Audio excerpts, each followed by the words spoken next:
Good evening, folks, and a very, very warm welcome on what is an otherwise cold and windy night. It is the Geelong Region Soccer Show, and it is our 25th episode this year, also our season finale, and it's also our 150th episode in total. My name is Tonchi Prusak, and I'm your host tonight, and it's my pleasure to actually say I'm your co-host tonight, because welcoming back to the Geelong Region Soccer Show after a little bit of an hiatus is Steve Curtin. Good evening, Steve. Welcome back. How are you?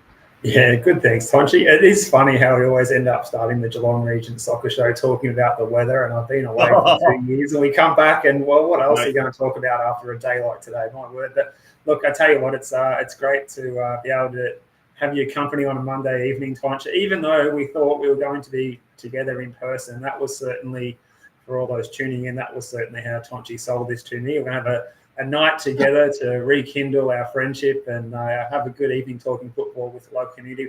We didn't get to execute that show, the live show in person, but the next best thing is to, like the old days of around 2020, Tonch, just have a virtual catch up and talk about what's happening in the round ball game in Geelong, and looking forward to having a chat. And we've got a lot coming up over a bumper 2-hour show to celebrate your show number 150, 25th of the year, as you said, in season 6. And it's a credit to you to keep the show going. And very proud to have been a part of it in the past, and very impressed that you keep it going. And it's certainly a testament to yourself and the community who participates in the show each week, whether they're tuning in, whether they're a sponsor, whether they're a member of the show, or whether they contribute as a guest or in some other way. It's vital in this day and age that the word gets put out, and that we can control the narrative and promote our game in the best possible way, and continue to strive to do that. And just wanted to say a big congrats to you, Tonchi, on a fantastic season with the Geelong Region Soccer Show, and well done. And I'm sure that it will be a sentiment echoed by everyone tuning in tonight. Thanks, Steve. Much appreciated. Correct. We were going to do a live show from Bowen Soccer Club. Bowen Soccer Club, in fact, is our episode sponsor tonight. So big thank you to everyone involved with Bowen Soccer Club. We're going to have Colin Drain, the president, Christian Davis, the senior men's head coach, and also the coach of the under-16 girls Metropolitan girls team, which won their league title on the weekend, Joseph Perrett. He'll be joining us as well very, very shortly after the news desk. We've got a lot to get through tonight. A big shout out, of course, to the Gordon, the major sponsor this year, Joe Ormino, the CEO, and everyone involved at the Gordon. They have been amazing. And the reason we are going for 25 episodes is because that's all the funding has allowed us this year. The clubs that have sponsored us this year, Geelong Rangers, Bell Park, and Bowen Soccer Club. Thank you to each and every one of them. To all of our advertisers and sponsors this year, hopefully the football community in Geelong will really support us. We'll really see what we're trying to do. And next year we'll have the funding, we'll have the support to be able to go out for 30 episodes and then cover the local league finals as well. But we got a lot to get through tonight. So, folks, we're going to take a very short break. When we return, it is the news desk, and then we're going to have something like no less than 8, 9, 10 guests, including the CEO of Football Victoria, Chris PEHLIVANIS, a little bit later on the show, as well as a very, very special report on the Geelong Soccer Club who claimed promotion on the weekend. Don't go away, folks. Your future is in your hands. There is a whole world waiting for you, and your choices determine how you will impact it. At the Gordon, we recognise this. That's why we champion hands-on learning. Get your hands dirty. Grab what's in front of you. Learn by doing. Turn your passion, your ideas, and mould them into your creations. You'll be supported the entire way. You'll grow your skills in small classes, guided by teachers who are industry experts. You'll learn in state-of-the-art facilities or out in a real-world workplace setting. Your hands-on experience will increase your understanding and put you ahead of your university peers. You'll graduate work-ready, and you'll graduate sooner, with a huge range of qualifications to choose from and support services to enable your success. Now is the time to continue your learning journey. At the Gordon, your future is in your hands.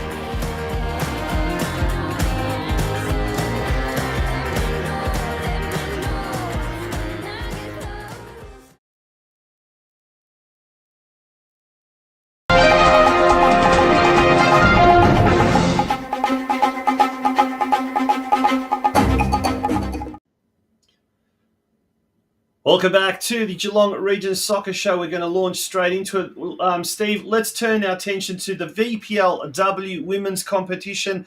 The penultimate round was played on the weekend. Yeah, that's right. And Geelong Galaxy getting towards the end of a challenging season. Hello? Yeah, hello. Hello? Yeah, hello. Yeah, all good. For Geelong Galaxy... I'll push on. Geelong Galaxy 2-2 with Southern United, making the long trip over towards Cranbourne on the weekend. Takanaka and Nunn with the goals. And coming up this weekend, the final round of the season, round 22, is Geelong Galaxy back at home after that draw on the road, playing FC Noble Hurricanes, who sit in 11th place. Chance for Galaxy to get a win to finish the season at the Leisure Time Centre at 3 p.m. Coming up this Sunday.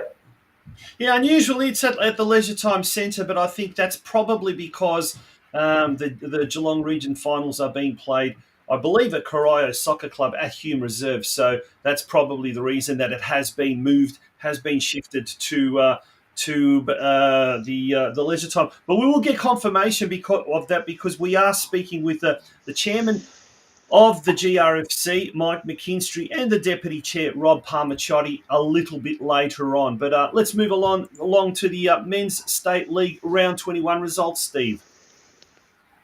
Yeah, sure. So we'll start from the State League 1 Northwest, where Corio went down at home to Western Suburbs by 1-0, while it was a double for Jevasani, who scored for Geelong, 2 goals there at Stead Park against the Brimbank Stallions. And it means that match was between second and third on the table. And it means that Geelong will be promoted back up to the VPL2 next season, Swansea. So exciting stuff there for the Stead Park outfit. They're back after a difficult campaign the year before.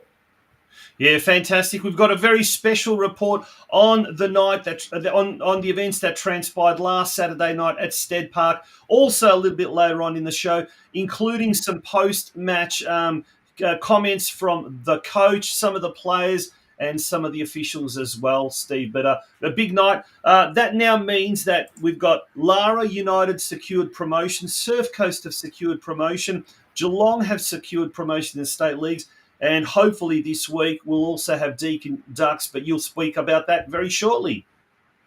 Yeah, fingers crossed for Deakin to be able to join that. Alumni have promoted teams in 2024. But yeah, moving on to State League 2 Northwest. And on the weekend, it was Geelong making the trip up to play Whittlesea Rangers, going down by 5-2. 2 own goals in that one. Not too often you get 2 own goals in one match for your score when you've only scored 2, but that's what happened. So another defeat for Geelong Rangers after getting towards the end of what's a difficult season, but I'm not going to finish on a high next week. We'll come to that, though. State League 4 West, Bell Park and West Point, that was a stalemate there up at the Bell Park Sports Club. And Surf Coast, recently crowned champions of the State League 4 West, made the trip up to Spotswood to play Melbourne City. It was a 1-1 there. Milton Bailey, the prolific striker, on the score sheet. And Barwon, well, bit of a trouble. Our club that's sponsoring the show tonight, it's a bit of a shame they forfeited the match against Balmoral on the weekend. Yeah, and then into State League 5, Lara United, which has already captured the champions title and promotion, they went down to Spring Hills 3-2. Tristan McGrath coming back after suspension scored 2 goals.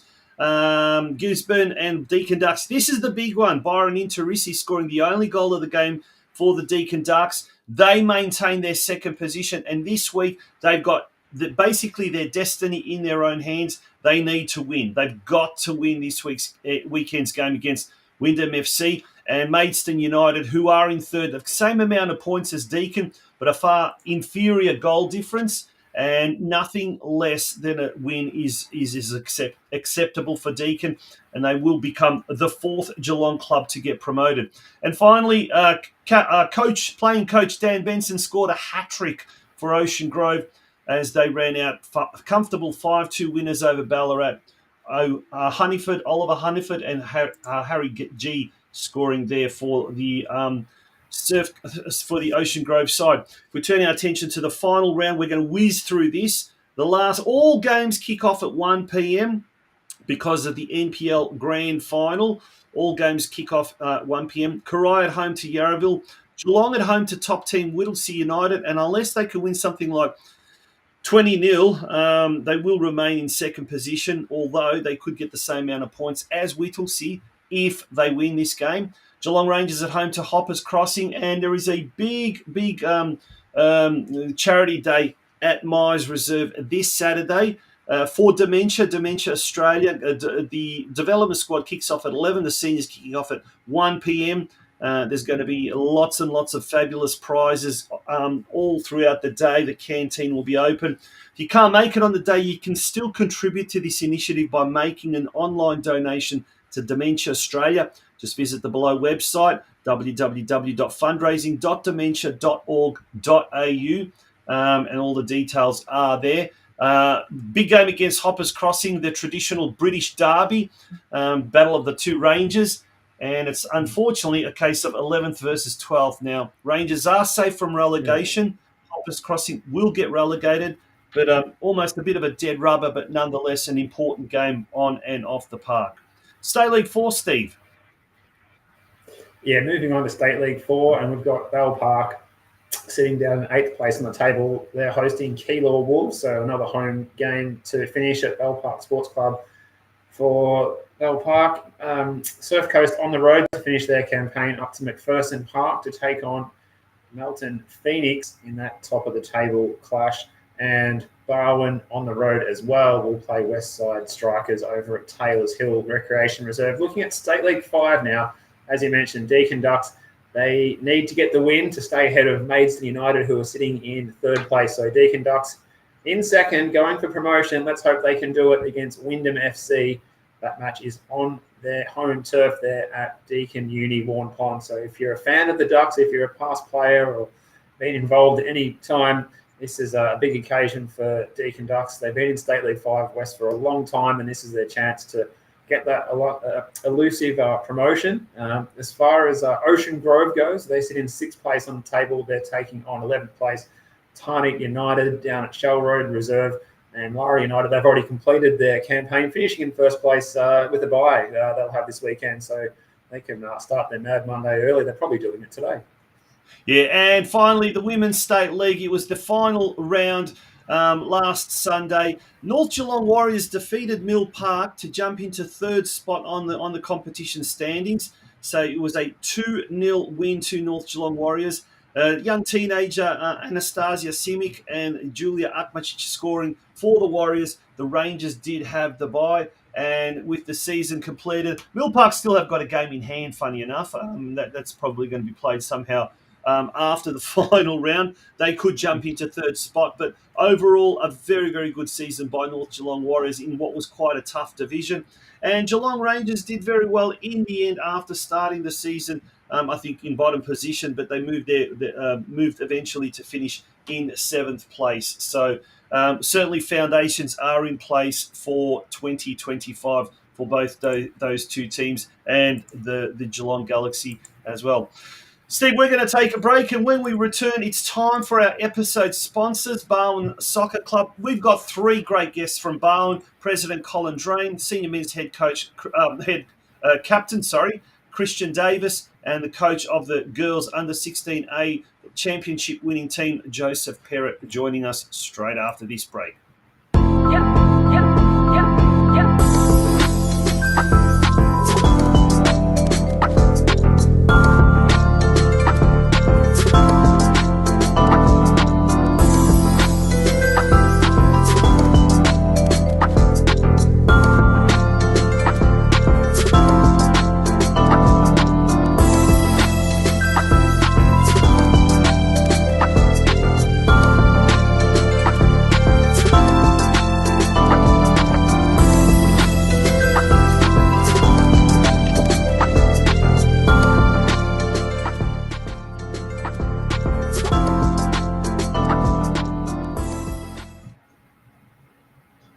Welcome back to the Geelong Region Soccer Show.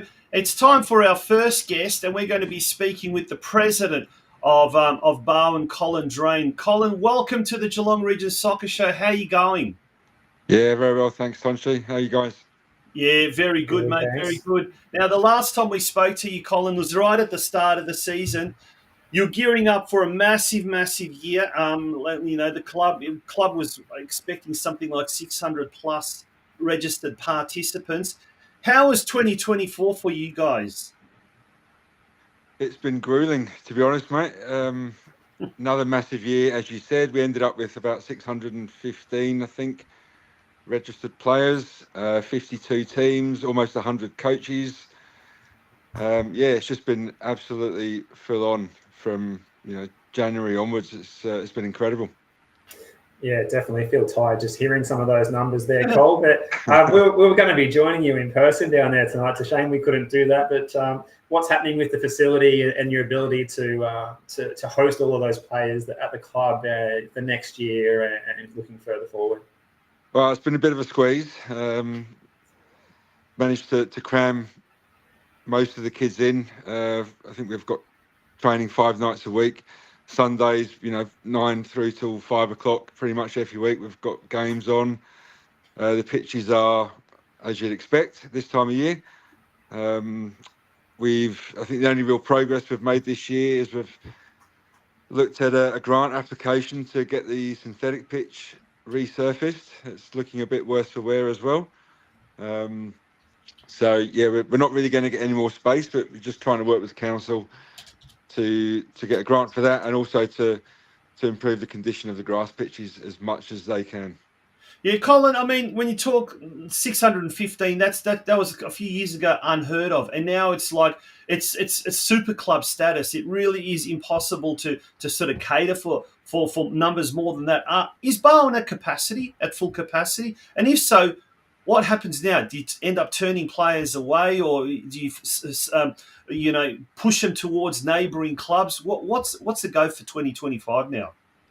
Yeah, look, we have to probably assess and see whether we did try and take too many players this year. I'm not sure how the coaches would feel about it. Some of their coaching space was probably a little bit restricted, but we might have to rethink and maybe try and drop those numbers a little bit next year. We certainly can't go any bigger. We're certainly maxed out, and we've already turned, I think we've probably hit 30, 40 kids that we had to turn away this year already. Gosh. And aside from the playing numbers as well, how are you going with finding enough volunteers, coaches, and people to be involved to make week to week get by and make your job a little bit easier too, I guess? Yeah, it's actually been really good this year. I mean, as I said, we've almost got 100 coaches, and it's probably the best group of coaches that I've ever worked with at my time at the club. Just incredible enthusiasm and dedication and passion for working with the kids, and I think they've all really enjoyed it. Hopefully most will want to keep going again next year.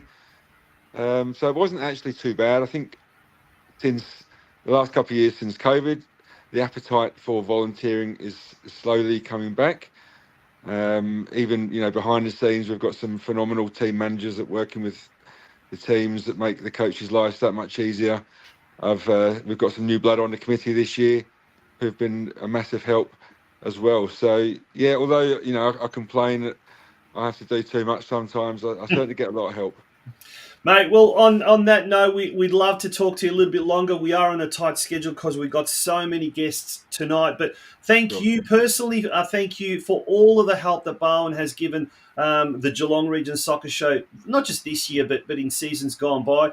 You're one of 3 clubs, only 3 clubs out of 20-something that have supported us in a sponsorship financial way. So we are indebted to you, and thank you so much. And we wish you and Bowen Soccer Club all the very best in the off-season, and have a well-deserved break. I know it probably might only be a few more weeks before presentations and then AGMs and what you're not, but exactly, at least try and get away for it if you can.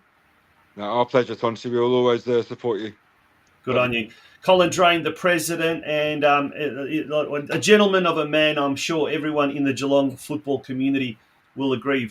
Agree. Steve, we've got our next guest from Barwon, from one to the other. It's the captain now of the senior men's team, Christian Davis. Christian, good evening and welcome to the show. Hey guys, how's it going? Yeah, awesome. Now we got to Good, start good. off. Thanks, We've got to Christian. start off Thanks for joining us. on a bit.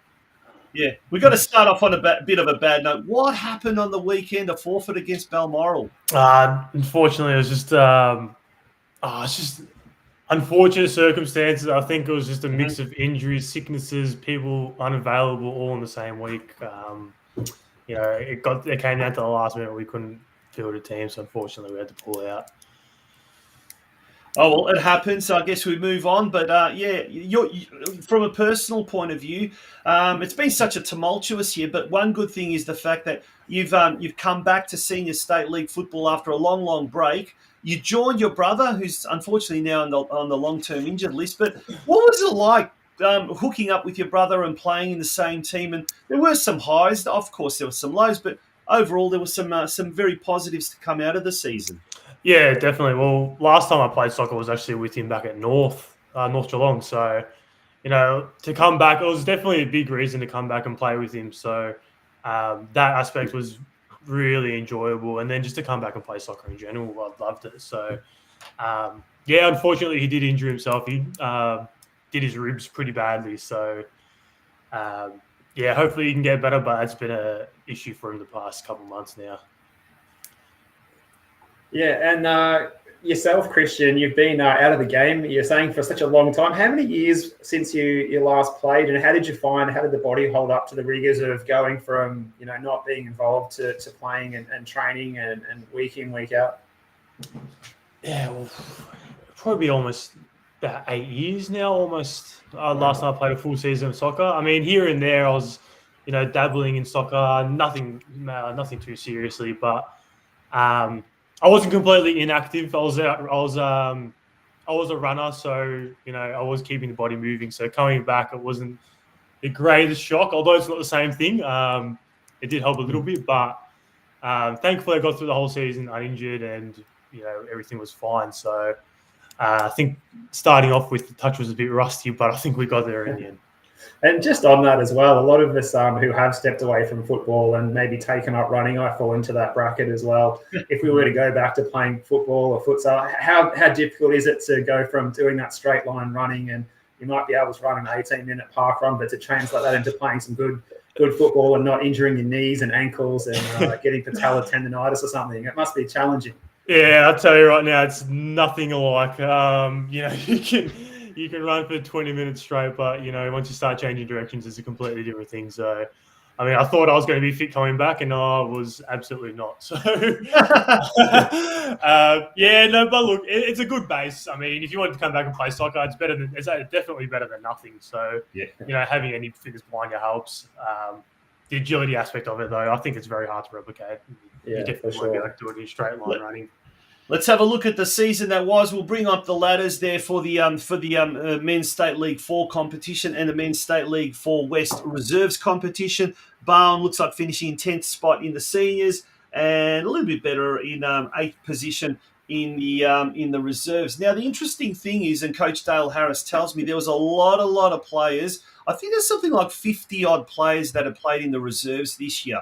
A lot of those are under 17 players, being given their first taste of senior football, and that's probably one of the amazing things at Barwon. If there is light in amongst the doom, is the amount of young players that are coming up through the ranks that are being given an opportunity.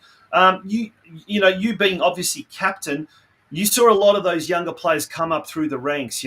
How did you kind of did you mentor them? Did you deal? How did you give them a little bit of that experience that you've been around the traps? How did you kind of make their transition to senior football that little bit easier? Yeah, definitely. Well, I definitely have to say, I mean, they weren't given their spots just because there wasn't numbers. I mean, the players that did end up coming through the senior team, they definitely deserve their spot. I mean, I think it's pretty safe to say all of them that came in, they definitely looked very well accustomed to senior football. I mean, they don't have the experience, but they definitely show they want to be there. The eagerness is there. They've definitely got the talent to be there. And I mean, obviously they're young, but yeah, they definitely earned their spots. And I think having that young group coming through is great for a club like Barwon. But yeah, I mean, look, it's hard not having the consistency in the team, having so many players in and out. But again, like the players that did come in, they gave it a very good crack, and they definitely earned the spot. Yeah. All right, mate. Well, we're going to wish you all the very, very best for the last home game. Sorry, Steve, you want to ask something? Have we got time to ask Christian just really quickly what's in store for the next 6 months or so after the season finishes up this week? Yeah, well, coach has big plans, so I mean, I'll leave that end to him. I think as a playing group, all we can do is come back and hit preseason hard. Have a good rest. But I think looking to next year, from what I've heard, it should be a good one. Oh, well, that's something exciting. There's something to look forward to, mate. We thank you very much for coming on the show. We hope to see you in 2025. And in the meantime, enjoy the break or whatever the break is before pre-season starts. I think these days the breaks get shorter and shorter. Perfect. Thank you very much, guys. Good on you. Christian Davis, first-year player at Barwon, but also ended up being the captain, so he certainly made a big impression in his first season. And the third member of the Barwon Soccer Club trio to interview tonight, Steve, we've got the coach of the championship winning, or the league champions of the Girls Metropolitan 16A competition, Joe Perrett. And Joe joins us on the show. Joe, how you going? Hey, how's it going, guys? Can you hear me? Yeah, absolutely. First of all, mate, congratulations on taking the girls to top place. There we go. There's the girls and the competition as well. How did you find the competition this year in the under 16A division of the FFV Metropolitan Comp?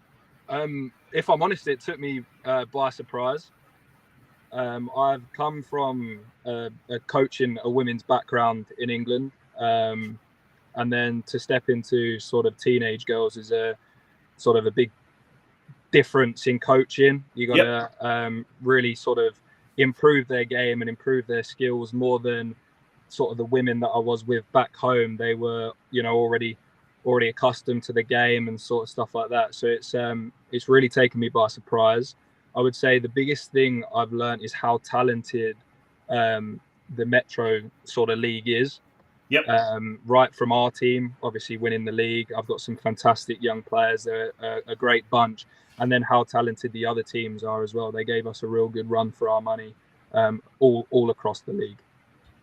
And Joe, your experience over in England as well, how does that compare, I suppose, with your time here? What can we learn from the way women's football is played in the UK? So the biggest difference, I would say, is tempo. In back home in England, sort of move the ball a bit quicker, and I've sort of tried to install that into my team, and these girls have picked it up fantastically. And the biggest difference between us and probably the rest of the competition now is how quickly we can turn from defense to attack, where I'm not sure in other teams they can do that as fluently as we can. And that's sort of the biggest difference I've noticed is definitely the speed of the game. I was going to ask, actually, Joe, how much of a did it play? How much of a role did that speed play? But you just answered that question, which is pretty good. I guess where to now? The girls have won the under 16A competition. Do they move to the under 18s? Do they move to senior football? What would you like to see at Barwon as far as the senior women's sphere go? So first of all, we have our grand final. Mm-hmm. So we've won the league stage. We've got our grand final, and sort of after that, there's some girls that could easily push to the senior women's side, and then there's some that I have a player playing for me that's just turned 13 within this season, and she's playing in the under 16s Metro side, and she's absolutely fantastic. Her knowledge of the game for someone that was 12 and 13 during this season is unbelievable. And she obviously can then push on. We'll probably stay with the same age group. I've got my captain, Joy, who I would probably try to push towards senior women's football. She's absolutely fantastic. The knowledge of her game as well. She reads the game so well. So, look, I've got to have a conversation with Colin and everyone at sort of Barwon and see what the next stage is for myself and for the girls involved in my team. Yeah, and what would you envisage that being looking like for the club with the development of young women in Geelong's football scene through Barwon, and also you on your own coaching journey and aspirations too? So I have aspirations of senior football, whether that be men's or women's, being involved in the coaching team and the staff of whatever side it may be. The majority of my older lot, I would push towards the senior women's side now. And I've had that conversation with Lucas, the senior women's manager, to try and integrate them in a little bit more. And some of my girls have also played up for quite a few games of this season. But again, it's down to Barwon, and sort of, I know what my goals and aspirations are, but it's a conversation that's got to be had between sort of both of us. Yeah, very, very interesting, mate. We could talk for a lot longer, but unfortunately we're going to have to go. But we look forward to following your fortunes in 2025, and wish you all the best for the short break over the coming off season. Thank you very much, fellas. It's been a pleasure. Thanks, John. We do apologise. We are rushing because we've got so many quality guests, but every one of those guests we could have spoken for a lot longer. But we're going to have to get a little bit of a move on. We've got a short commercial break. And Steve, when we return, it's the gentleman from the Geelong Region Football Committee, the Chair, Mike McKINSTRY, and the Deputy Chair, Robert PALMARCIOTTI, joining us after this short break.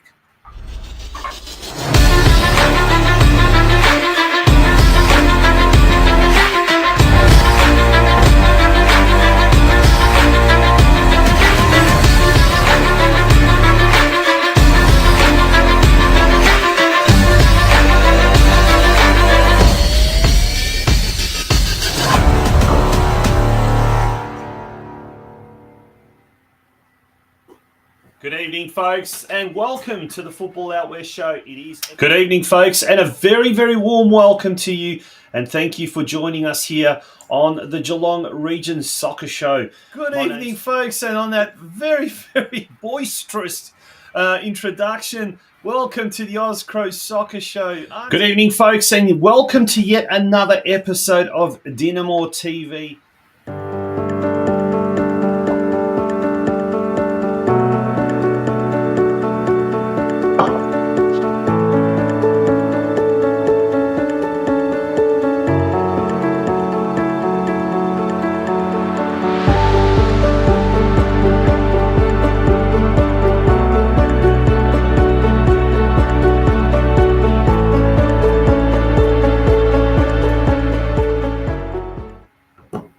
Well, Steve, now it's time to welcome our guests, our next guests, and let's first of all go welcome the chairman, the chair of the Geelong Region Football Committee, Mike McKINSTRY. Mike joins us. Good evening, Mike. How you going? Hi, guys. How you going? Hi, Steve. Haven't seen you in a while. Yeah, long time no speak, Mike. It's good to be able to catch up again after all this time, at least a couple of years. But yeah, how are you doing this evening? Yeah, good. Trying to get my logo in here because your camera goes in so close. Yeah, you're inverted. You've got up on a cushion as well, maybe to get a bit more height. Mike, you've got your camera inverted. You've got the but not to worry, that's okay. You've got the camera inverted, but that's all right. We're going to bring your deputy chair as well onto the show, and it's Robert PALMARCIOTTI, who also has his logo, his camera inverted. So you've got both. We've got the mirror camera. That's the so not to worry, folks. How are Thanks, Tonchi. Is that better? Thanks for having us. This camera technology is far too much for Mike and I at our age, so forget it, right? Well, if everyone tuning in could just watch the show into a mirror in the bathroom, it'd be all good. Yeah. Mike, firstly to you, how would you have assessed season 2024? We've still got the finals to come of the local competition, so there's still a lot of football left in the year. But overall, how have you seen the state of the sport in 2024? Oh, look, I think it's a little bit like Colin Dreen said there. I mean, it's been a massive year for the I mean, this year, when you include all the various games that have been going on, but participation has gone up significantly overall, year on year versus last over 20%. So we've now booked through just about 6,500 players. It's massive. And within that, you've got a 30% growth in the female game. So that's beginning to catch up, and we're beginning to see that mix of male-female. We're not yet at that balance yet, but it's really, really strong. And obviously, the Matilda's effect's probably been a big impact to that. So it's just been a massive year. And look, hats off to all of the club presidents and the volunteers and the coaches out there, because that's what the heavy lifting's done, let's be honest. And as you could see, frankly, from Colin's face there, I think he's probably getting to a point where, yeah, I'm glad it's the end of the season because people need a little bit of a recharge. Yeah. And I can understand that. And, things like that, I mean, 615 players that Colin mentioned there for Balmain. I remember, like you'd said, you don't think that's an unheard of number, but it's actually not the biggest. There's another club that's got 100 more than that, 715 players, and that's South Coast. They're the biggest in the region now by quite a long way. That's incredible. And they've got also, from what I understand out at Surf Coast, they've also got, and they've always had that kind of in-club mini roost program as well that probably goes under the radar as well. So there's probably who knows how many more, but that's such an incredible number. But Rob, what about yourself, mate? You've been involved as a player as well, not just as an administrator with the Masters Summer League, and we'll talk to Simon Blanche very shortly about that. But we seem to have something for everyone at the moment. The elite players, the players that are just entering the competition, something for the males, the females, the young, the old. At the moment, though, we don't seem to have much on for like all abilities and things like that, which we did once upon a time. Is that something that you'd like to see resuscitated or resurrected, I guess, in years to come? Oh, yeah, absolutely, Tonchi. You're right. It's football for all. It was part of Football Victoria Australia's strategy a while. It wasn't just participation. Doesn't mean just participate with a club across the winter season. There are lots of different audiences and ways to participate. Now, all abilities is on the agenda to revive it for next year. Mike's more a driver of that and can chat about it. I just wanted to mention about the participation numbers. Yeah, they're huge. I was just looking at them. There's actually 6 clubs that have got more than 400 players now in Geelong, right? 3 have got more than 500. So it's just, these are becoming like small businesses, basically. Yeah. They're massive. They're massive. Which is the other club that's got more than 500? So Surf Coast, Barwon and? Well, very close is Rangers. Very close. Ocean Grove. It's got nearly 500. Wow. Yep. Rob, is the situation that we just don't have enough clubs to, fulfil the demand for football in the region anymore, given the explosion of interest that we've had over, recent times, the Matilda's effect we mentioned earlier, Mike, it's also the popularity of the game worldwide finally being realised, I think, in a place like Geelong. Possibly. Some clubs are located, though, very close to each other. I mean, you've got Ocean Grove with nearly 500 players and Barwon is just down the road with nearly 300. So, I mean, how many more clubs can you put sort of in an area, right? So there's some degree, certainly in the south, down the coast, the growth has been much larger in the south compared to, say, your traditional clubs in the north that have been around for 60, 70 years. So there could be room for more clubs. For example, there's no, if you take the north and the south, there's no clubs centrally. Say in the Newtown area, anywhere. If you look, say for example, if you look at the spread of AFL clubs, there's a lot of AFL clubs more central. So there's no one in that area. So potentially, certainly the Colac area, all that. But Golden Plains is now a large club. So yeah. Where do you put them? I think these clubs, some of these clubs are just going to get bigger. With more facilities, if they have more facilities. Now, Mike, I guess we're entering an election year, a local election year. Council elections are up early October. That's always a big thing, the facilities and what the council is going to get us. What would be your I guess, advice to the football community here in Geelong with regards to councillors or supporting their councillors? From a political point of view, how can we collectively best play this game? Yeah, you must have been sort of looking over my shoulder today, Tonchi. I've been sitting.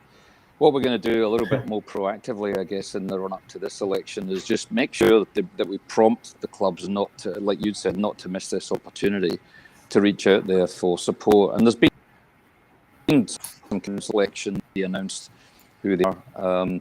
And they've been incredibly supportive of soccer and will continue to be. So they've got to be congratulated, but equally, continue to push. But equally, I think there's a lot of potentially new people that are stepping forward to be voted in as councillors.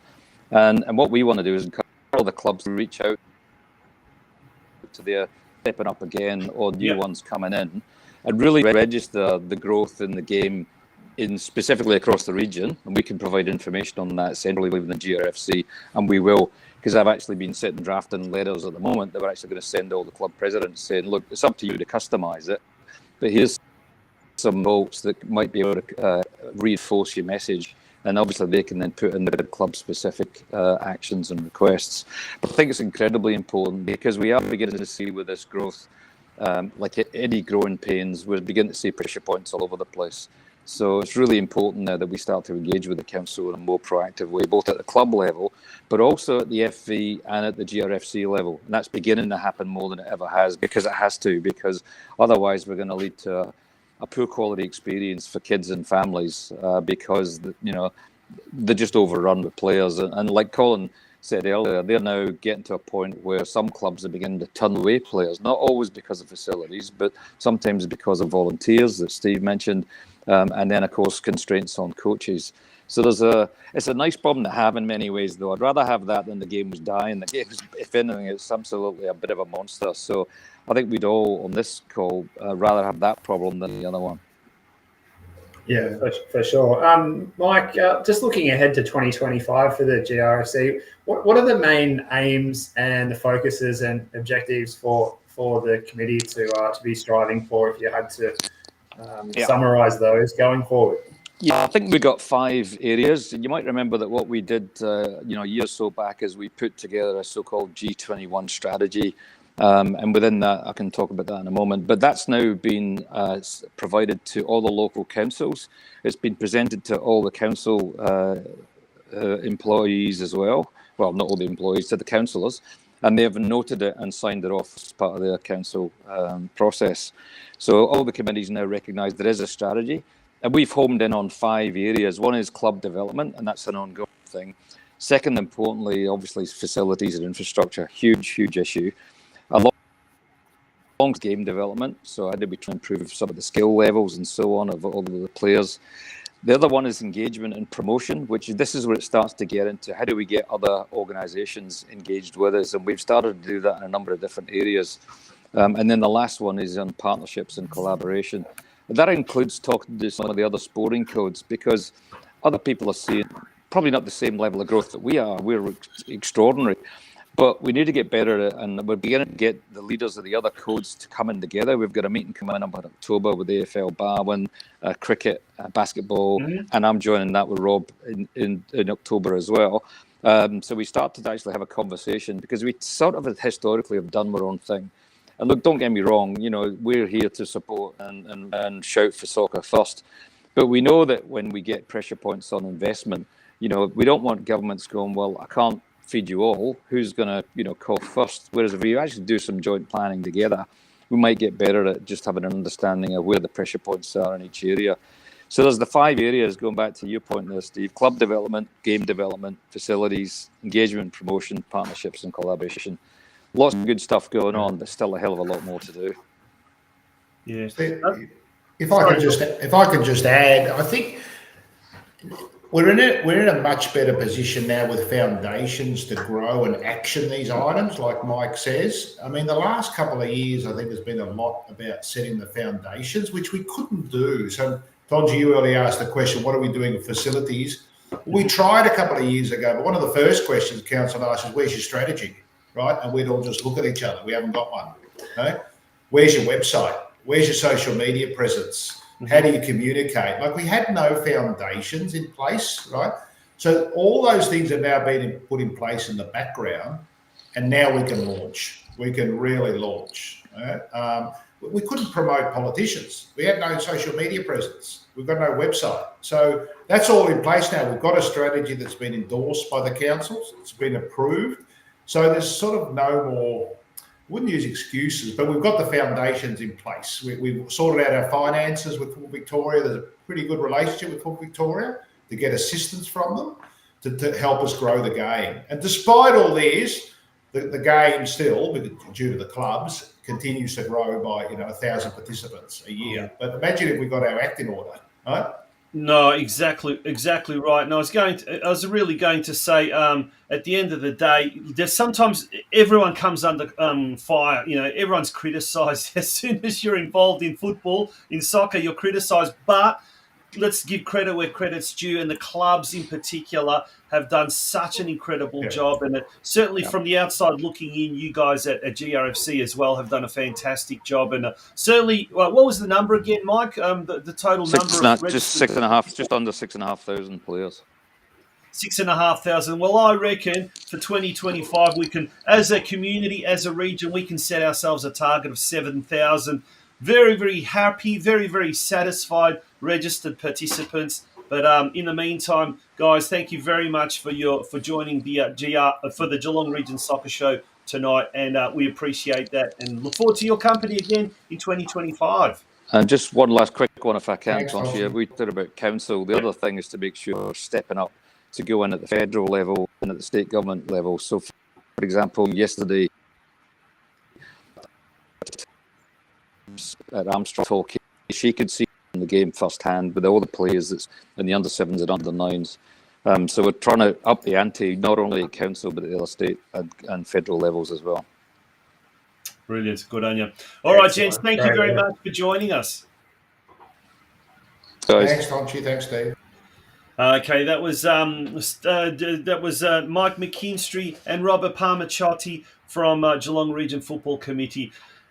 Once again, we could have spoken for ages, Steve, but we've got a very special guest coming up next, Simon Blanche from the Masters Summer League, and talk about expanding. Well, in their first 6 seasons, they've really expanded, and from all accounts, they're looking at expanding even more in 2024-25. We'll find out all about what's in store for the Masters Summer League when Simon joins us after the break. The world is yours. So work hard, and you can have whatever it is you want.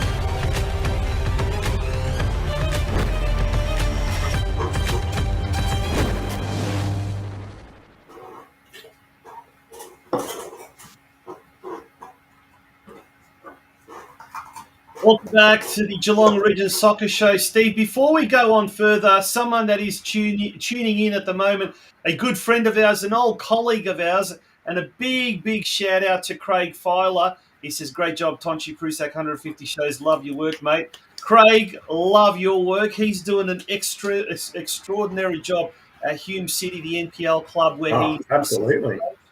And on the weekend, they came up against South Melbourne in the semi-finals. But, mate, they are going to be involved in the Australia Cup action in about a week's time, 10 days' time.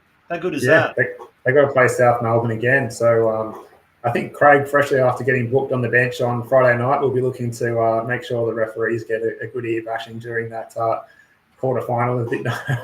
I'm saying that in jest, of course. No, he's doing an amazing job, and I was lucky enough to be there to see them get the win over Heidelberg in the elimination final on penalties in that crazy match that had a lightning delay. And Craig's just well, it's funny, since he's gone there, the team's gone from strength to strength. He's been to Darwin. It's been great. So well done to Dave Chick and to Craig Filer there at Hume. They've done a fantastic effort, and the club's gone further than they've ever gone before in in the season. So it's very impressive. Look, who knows? Maybe they can beat South in that.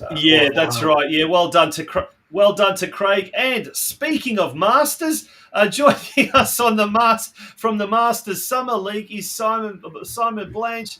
That's our next. Didn't look like Simon Blanch. They both start. That looks like Simon Blanch. That looks like Simon Blanch. Simon, how are you from the Masters Summer League? How you going? I'm good, gents. How are you? Yeah, everyone seems to have their mirror cameras on tonight, so they're all inverted, but that's okay. We can see you, and that's the most important thing. Blanchy, how's the year been for you? Because you've been heavily involved in the refereeing side of things. I've thoroughly enjoyed it. It's been a different perspective for me. It's been something that's been really fun. I've had some great feedback while doing it, but just to be part of football without coaching or playing is just a new one for me, so it's been good. So this has been your first year with the whistle, has it, Simon? Officially, yes. Yeah. So I've always, as a coach, if there's no referee turn up, you've had to step into the middle. With unofficially, yes. Yeah. of the Masters in the past, I've stepped in. Yeah. So it's not new to me, but being an official, not being able to answer back in a certain manner has been different. Now, mate, we'll talk about the Masters Summer League, but now while we're on the subject of referees, apart from, playing in the Masters Summer League over the summer, but another way to really, really keep fit is obviously refereeing, and you earn a little bit of a side hustle as well. What would be your suggestion? What would be your advice to other, blokes our vintage who are thinking of, doing something, still being involved with the sport, but maybe not coaching, obviously, maybe not playing, but refereeing? You talk to any of the guys that are involved of a certain age that are reffing, they all enjoy it. They're all still part of it. There's a level of camaraderie, there's a level of sort of joke. When you turn up, people are having a bit of banter with you. You're still involved, but there's no pressure to chase a 21-year-old down the pitch. So you're literally just doing what you can in the middle of the park. I think I enjoy running past players to go and get the ball or to get a better view of the ball as a referee. But it's just something that every one of us is enjoying it, and it gives something back. Because there's a lot of players with a lot of knowledge, and it's just wasted if they do nothing in football. Yeah, definitely. I have to say as well, some of my favourite moments being at NPL Victoria games this season is when I overhear the referees giving a bit of a spray back to the players when they've stuffed off. And have you done that yourself at all this season with a bit of banter back to the players? I asked one young kid, he was giving me a bit of a serve. Literally, it was only 5 minutes in. He'd asked for everything. Even if he was going to get it and they knew they were getting it, he just asked for everything. And I said to him at half-time, I said, have you ever seen a footballer score a goal with their mouth? And he's thinking about it. He's like, no, I don't think so. I said, but I've seen them getting sent off because of their mouth. So maybe you just let your feet do the talking and play football and shut off your mouth. So he got it.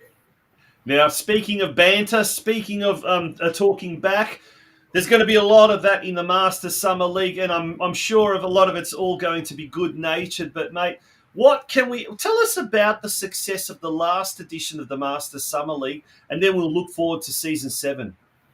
So we introduced a couple of the Friday night games. We had 13 teams. We had more players than we've ever had. We had new grounds, because obviously the council like to wreck the decent pitches in the summer months to try and sort of fix goal areas and the like. But we really managed to incorporate, again, a really good feeling around the Masters. And a number of the players thought it was the best season that we'd had. But we also had FFE referees this year for the first time, which was a great addition. We had players that have now started to get it and realise that it's for mental health. It's not just for having to run around. There's not as much white line fever. So there was an extra level of banter that comes with that. We had a shortened round where we played like a 6-a-side sort of format or 7-a-side on a half pitch just to get the rounds in, because we only had one pitch available one weekend. the amount of people that brought families and had a sort of beer at the side of the pitch or a bit of a picnic was just fantastic to see. Some good innovations there last season, Simon. Are we expecting to see some more innovations coming forward into the upcoming season, or are we looking at maybe more of the same?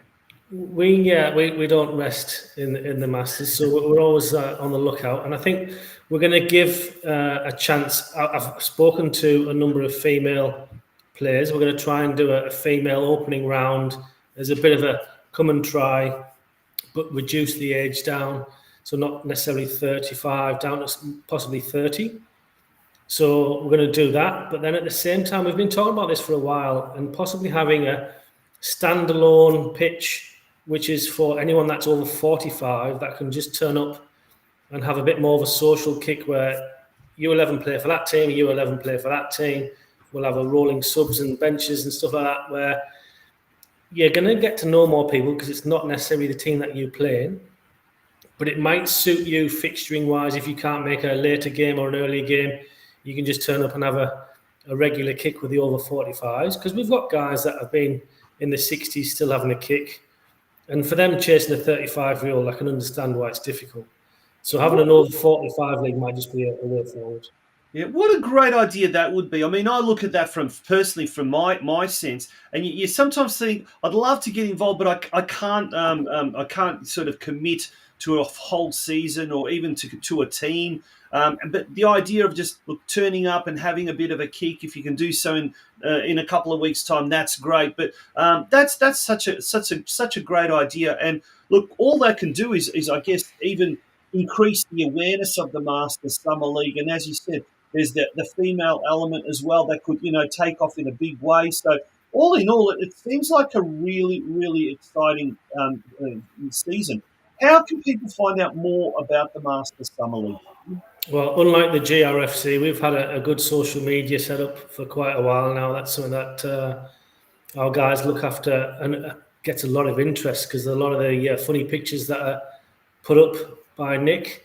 So we've got social media. We've got a number of different options that you can get in touch with us. I think we've still got a web page kicking around somewhere.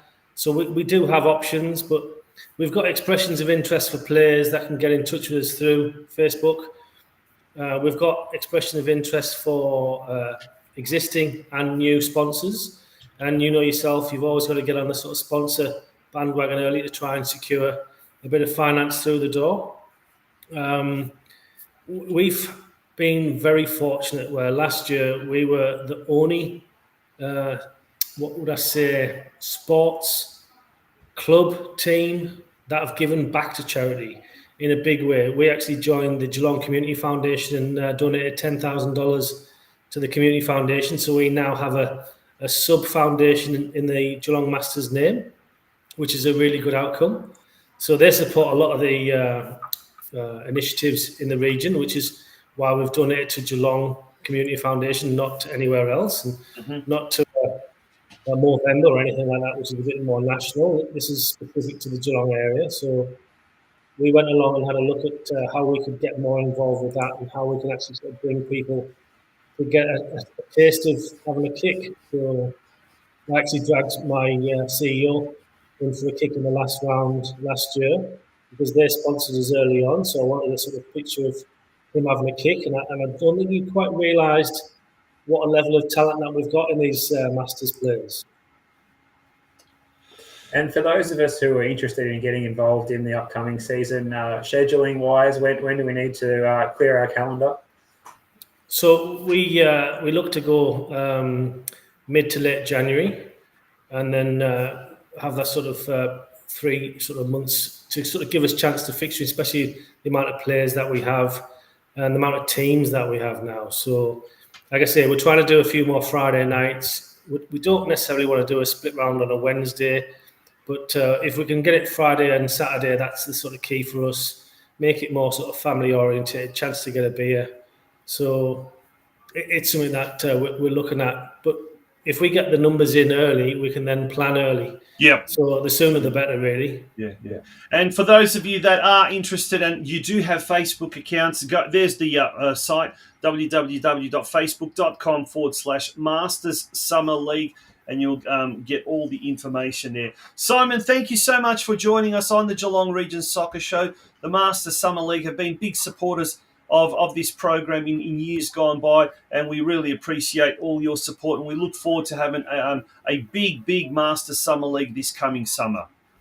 Oh, we look forward to it too. Thanks for having us. Good on you. Simon Blanche there joining us from the Masters Summer League.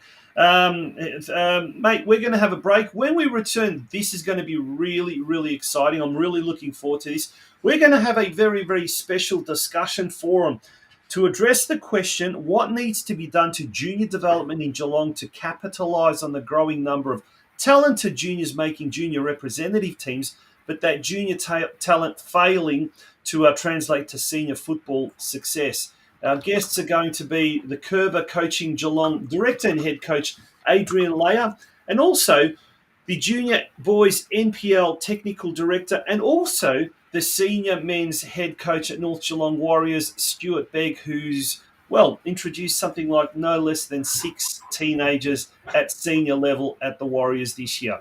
Folks, when we return, it'll probably go for about 25 to 30 minutes, so it will be a very juicy, comprehensive, and above all, interesting discussion after the break.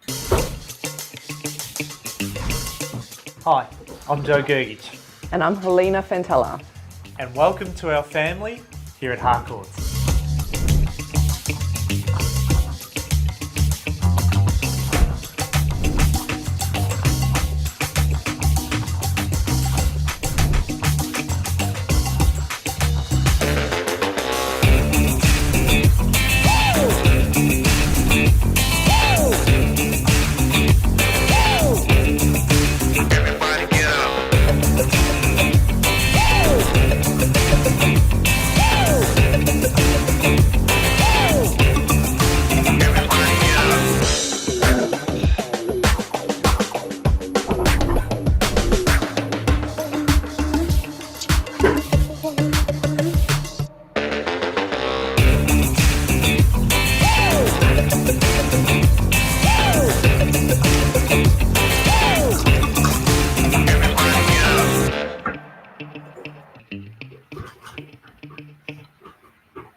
A massive shout out and a massive thank you to all of our business advertising sponsors this year who have supported the 6th season of the Geelong Region Soccer Show. And a big thank you to one of our next guests, who also is one of our major sponsors this year. He's from Coerver Coaching Geelong. He's the director and also the head coach, former Socceroo, ADRIAN. ADRIAN, good evening, and how are you? Good evening, gents. I'm well. How about yourselves? Yeah, very good, mate. First of all, on a personal level, ADRIAN, thanks so much for your support of the Geelong Region Soccer Show this year. It's been a huge year, and certainly the same can be said for Coerver Coaching. It just seems to be going in leaps and bounds. Yeah, I think firstly, Tonchi, it's nice to be involved in your show, and I think seeing the passion that you put into the game locally, and it's important to have people like yourselves and spreading the message and trying to grow the game.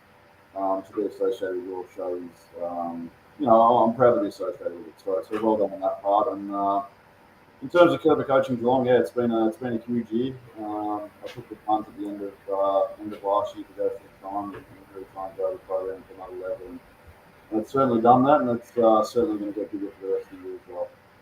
Yeah, and also joining us on this special discussion panel as well is he's the head coach of the senior men's team at North Geelong Warriors. He's also the technical director of the junior NPL boys set up there. A big welcome to the Geelong Region Soccer Show, Stuart BEGG. Good evening, Stuart. How are you? I'm good, thanks. Thanks for having me tonight, and hello to everyone else. Yeah, real pleasure, mate.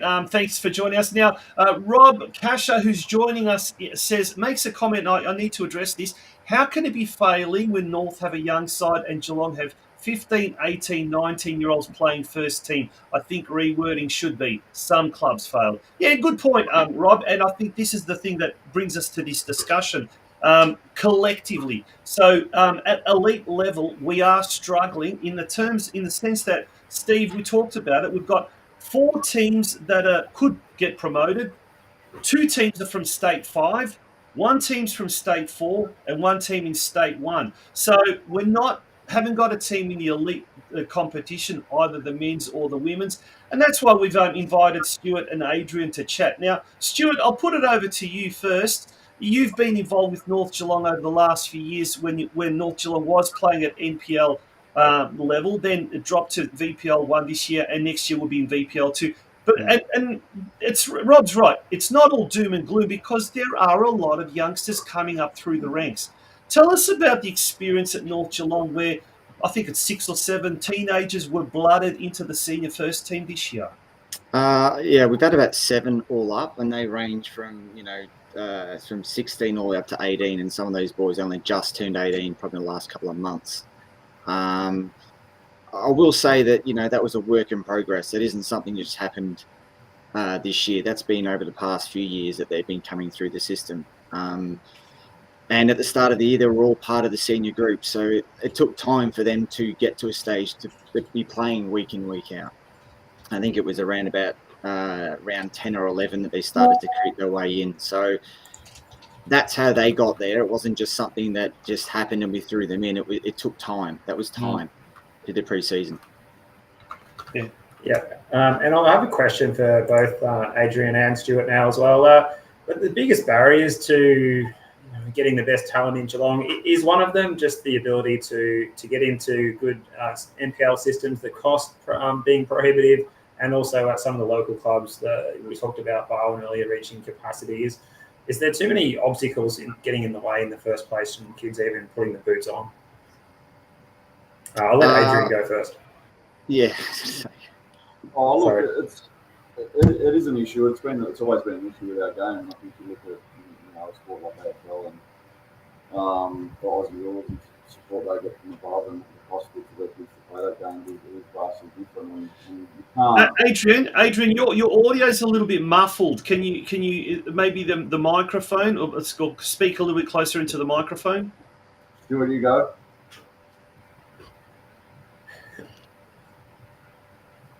Stuart, sorry about that. Stuart, you jump in now.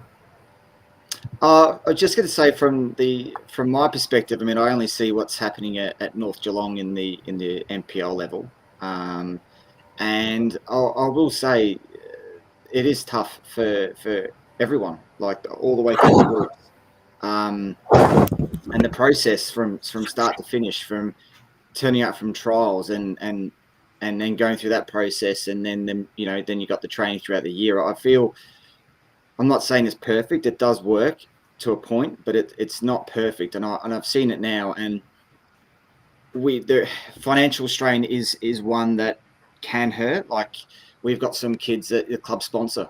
They literally just sponsor players. And it might not be the whole amount, but it'll be a certain amount. And we've got some kids at our school our club that's had the school sponsor them to play. Because I always say that I don't want anyone to not miss out on playing football purely because they can't afford to play. That's something that should not be happening at all. We should find a way. It should be something there financially. Ado, let's test that microphone now. Your take on that? I've just gone closer. Conchi, is that better? Much better. Okay, good. Yeah, look, I think from my side, it's always been an issue for our game, and particularly look at other codes and what they do to support their juniors, and even from sort of programs like Auskick and all those sort of things. It's all funded from the top down. So it is a challenge. There's no denying it. How you fix that though? That's a massive question, and I don't know the answer to it. I think we're always scratching our heads and I suppose acknowledging that, as Stuart just said, there's kids there who, and sometimes the most talented ones, simply can't afford it. So, it's good to hear that, clubs like North Geelong do it. I know I'm involved a little bit with Surf Coast, and they do it with some families as well. So there are support methods, but, you can't support everyone. Yeah. Now, Ada, over to you. I guess this year you've implemented a performance academy as part of Coerver coaching, aimed at more of the elite level kids, or the more talented. Let's call it that, the talented kids this year. So you've got a good understanding of some of the talent that's around our region. We interviewed Natalie Pickhack recently. She plays for Western United, and at the moment is the only Geelong product that I know of in the A-League, whether the A-League women's or A-League men's. Now, you've played at that level. You've played at the highest level in Australia. Have we got the talent in years to come to see, Geelong products regularly playing in the A-League, for example? And are we, collectively speaking, as a region, are we ambitious enough? Do we want to be playing at the highest level possible, or are we happy to be sort of playing at a semi-amateur level? Yeah, it's a tough one to answer. There are a lot of very talented kids out there in the region, and I think I look back to what I've started in the area and why I started it, and I took a step back from the game because I was exhausted after my career, and it was my daughter that said to me, "Dad, I want to play football, but only if you're my coach." So that's when I sort of got back on the park and thought, you know what, this is where I need to be, and I need to start supporting these kids and mentor them in some way. And I think what we've done, particularly with the Performance Academy, I think we're trying to lift the standards of that training. I advocate for what Coerver the curriculum is in itself, but trying to lift those standards, trying to teach the kids what it takes to get to that next level. And I often speak to the kids during training and say, hey, this level here, it's good enough for Surf Coast FC, but on Saturday morning you're training at Melbourne Victory and it's not good enough for Melbourne Victory. So it's getting those kids to realise that you can aspire to be at a higher level. You need to aspire to be better. And you say there's not a lot of kids now in that top tier of A-League or A-League men's or A-League women's, but from our Performance Academy itself, I know we've got about 15 to 20 kids now in the Melbourne Victory Pre-Academies, which is a stepping stone, and I suppose opening up a door for them to go and push their game further and hopefully make that next step over the next few years. All right, question for Stu this time. Now, we mentioned earlier you blooded so many young players in the North Geelong senior side this year. It was a good experience for them, and good to see. Maybe more clubs should be looking to do that. New rule coming into the NPL, at least the top tier competition, we're told, next season, with a mandatory minimum number of under 23 players in the matchday squads. Is that something that you think that we should have already had earlier, or is that something you think that will be beneficial? I don't know. It's going to be interesting to see how that works. I know that there's going to be a lot of clubs like North Geelong who maybe have some talented kids who some NPL1 teams will become looking to approach and see where they might want to come up because they need them for their lists. Doesn't actually say that they're going to play. They just need them for their lists. That's the only worry that I've got. And our young kids can't go somewhere and not play. So are you going to end up having a bunch of 19, 20-year-olds not playing games? That would be my only concern. And to me, yes, there might be in a better environment or as in a better, as in higher quality football. But if they're not physically playing games, I think it's detriment to their development as a footballer, because it all comes down to playing football games. So I'd yet to see how that comes out in the wash. Talking about new rules and restructures and what you're not, Stuart, obviously in your role as junior NPL boys TD at North Geelong, there's talk, there's rumours, all sorts of rumours about next year the NPL boys structure being changed a little bit, or the NPL junior structure being changed a little bit. We're hearing rumours of it might be now 14s, 15s, 16s, 17s and 19s. But look, in your opinion, it's now 2 full years of this grading, then the league system. So NPL juniors now, boys at least, they play 33 games, which is great. We all agree with that. How are you finding this new system? Is it good? Is it enough? Are there some things that need to be worked on? But how beneficial is that, playing almost double the amount of games that they would be playing in a normal community season? Games is the most important thing, hands down. Playing football games, you can train the house down, you can do all the extras and stuff, but you will develop more of your football abilities and develop as a footballer playing football games. So if they go the new structure, I hope that whatever structure it is, that they don't take away the amount of time that they could be playing games, because that's the biggest thing. So if it's a 33-game season still, then that's still going to be good. But it depends on is that 33 games playing at a good level, or are they playing against teams that are not the same level as what they are? Because there has to be a stage of competitiveness in that as well, those games. That's how you get the best out of the teams. And that's why the grading system was, or I felt was better, because teams would play against teams and they would end up where they needed to be. Yep. Whether that's Division 2, Division 1 or Division 3, it didn't matter. You get a team that's competitive in the right league, then they're playing competitive games. That develops footballers. You playing a team that's really good in Division 1 against a Division 3 team, no one wins in that. There's no development in that. If they're crushing the other team, they've got to be playing competitive games. That's why I thought the grading system was working from what I could see. Now, Adrian, we were going to invite, we did invite, in fact, Emily Sutcliffe, the technical director of the Geelong Galaxy. Unfortunately, she had prior commitments and wasn't able to come. But let's turn our attention now to the girls' side of things. And you've coached a lot of the girls, talented girls in the region. You've also got some of the talented girls that are your coaches as well. So you've got a bit of an insight into the female side of junior development as well. Where do we stand with that? There is, once again, all sorts of talk, and there were 6 CPL clubs or community Premier League clubs that have got junior girls NPL licenses. So obviously that's expanding. The NPLW is expanding. Are we heading in the right direction with regards to the development of female footballers? Yeah, look, I think it's very important, and you know, I've got 2 daughters myself, so I'm probably more I wouldn't say more passionate, but more interested in that side of the game at the moment, particularly in Geelong. And you know, I know there is a lot of discussion behind the scenes. I think for me, my concern is, you know, it's good to see change. It's good to see, you know, change every so often, but my concern is if the people at the top do move on, is this change going to be sustainable? Is it going to be around for the long term, which it needs to be?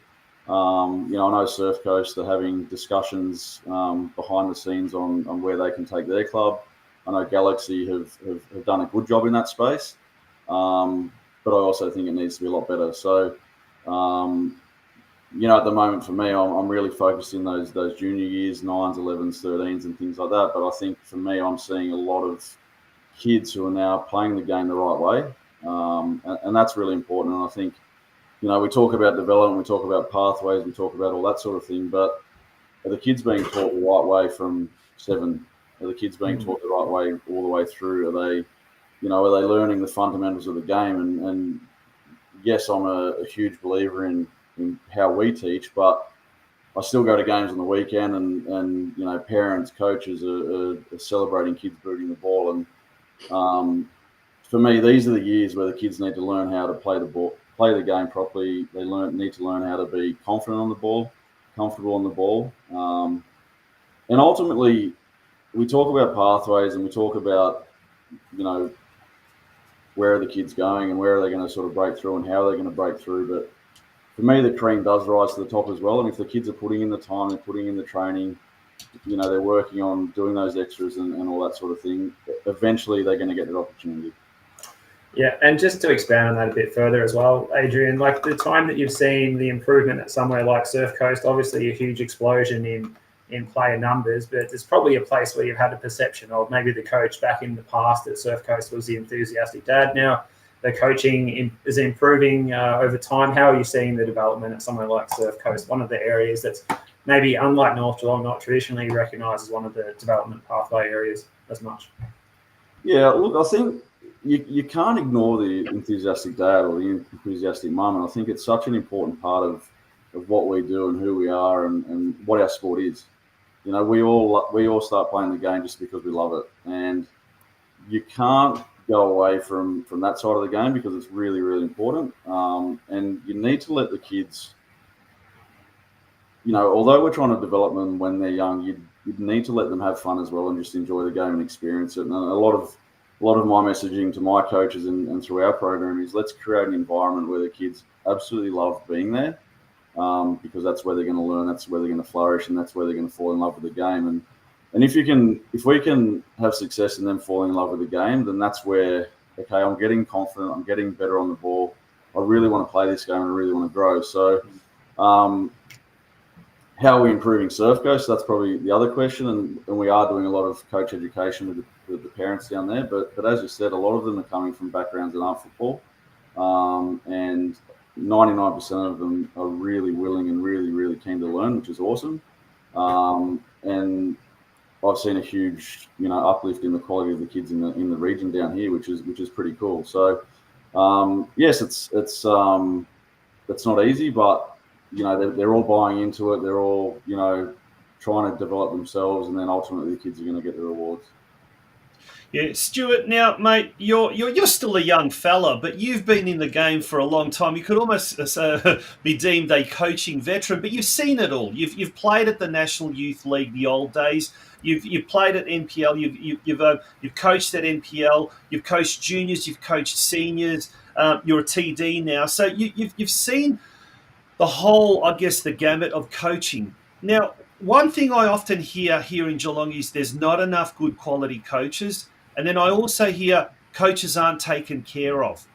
How important is that coach education, and how much more should clubs be doing to develop their own, I guess, coaches as well that are going to bring these next generation of talent through?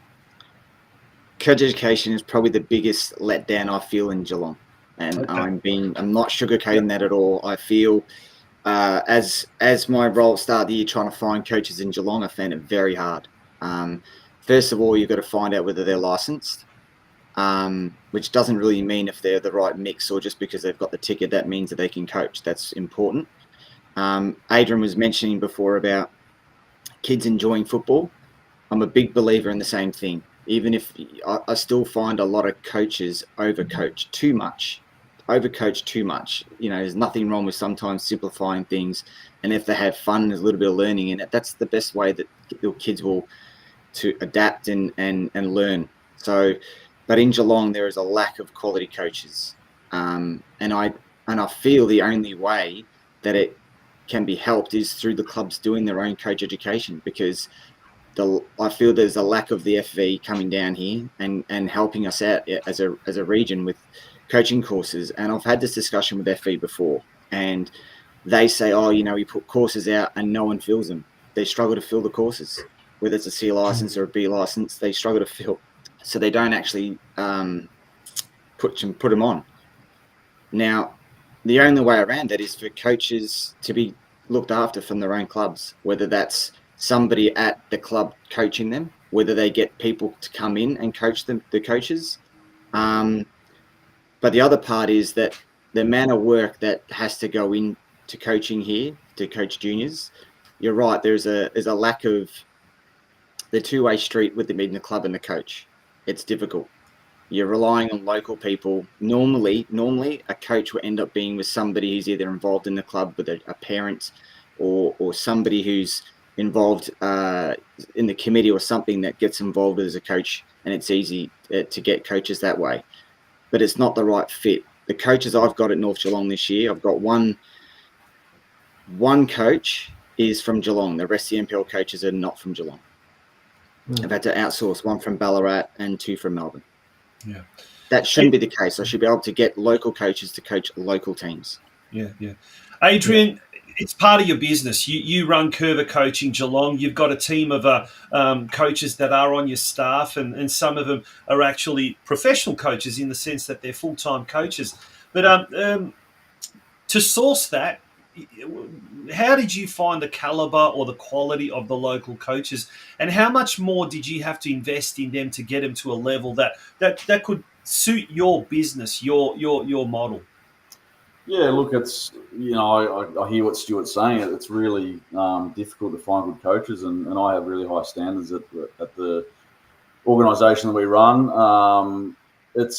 It is a big investment, and I probably have made mistakes in the first couple of years where I've sort of spent time with people and pretty quickly realised that they weren't committed to what I was trying to do.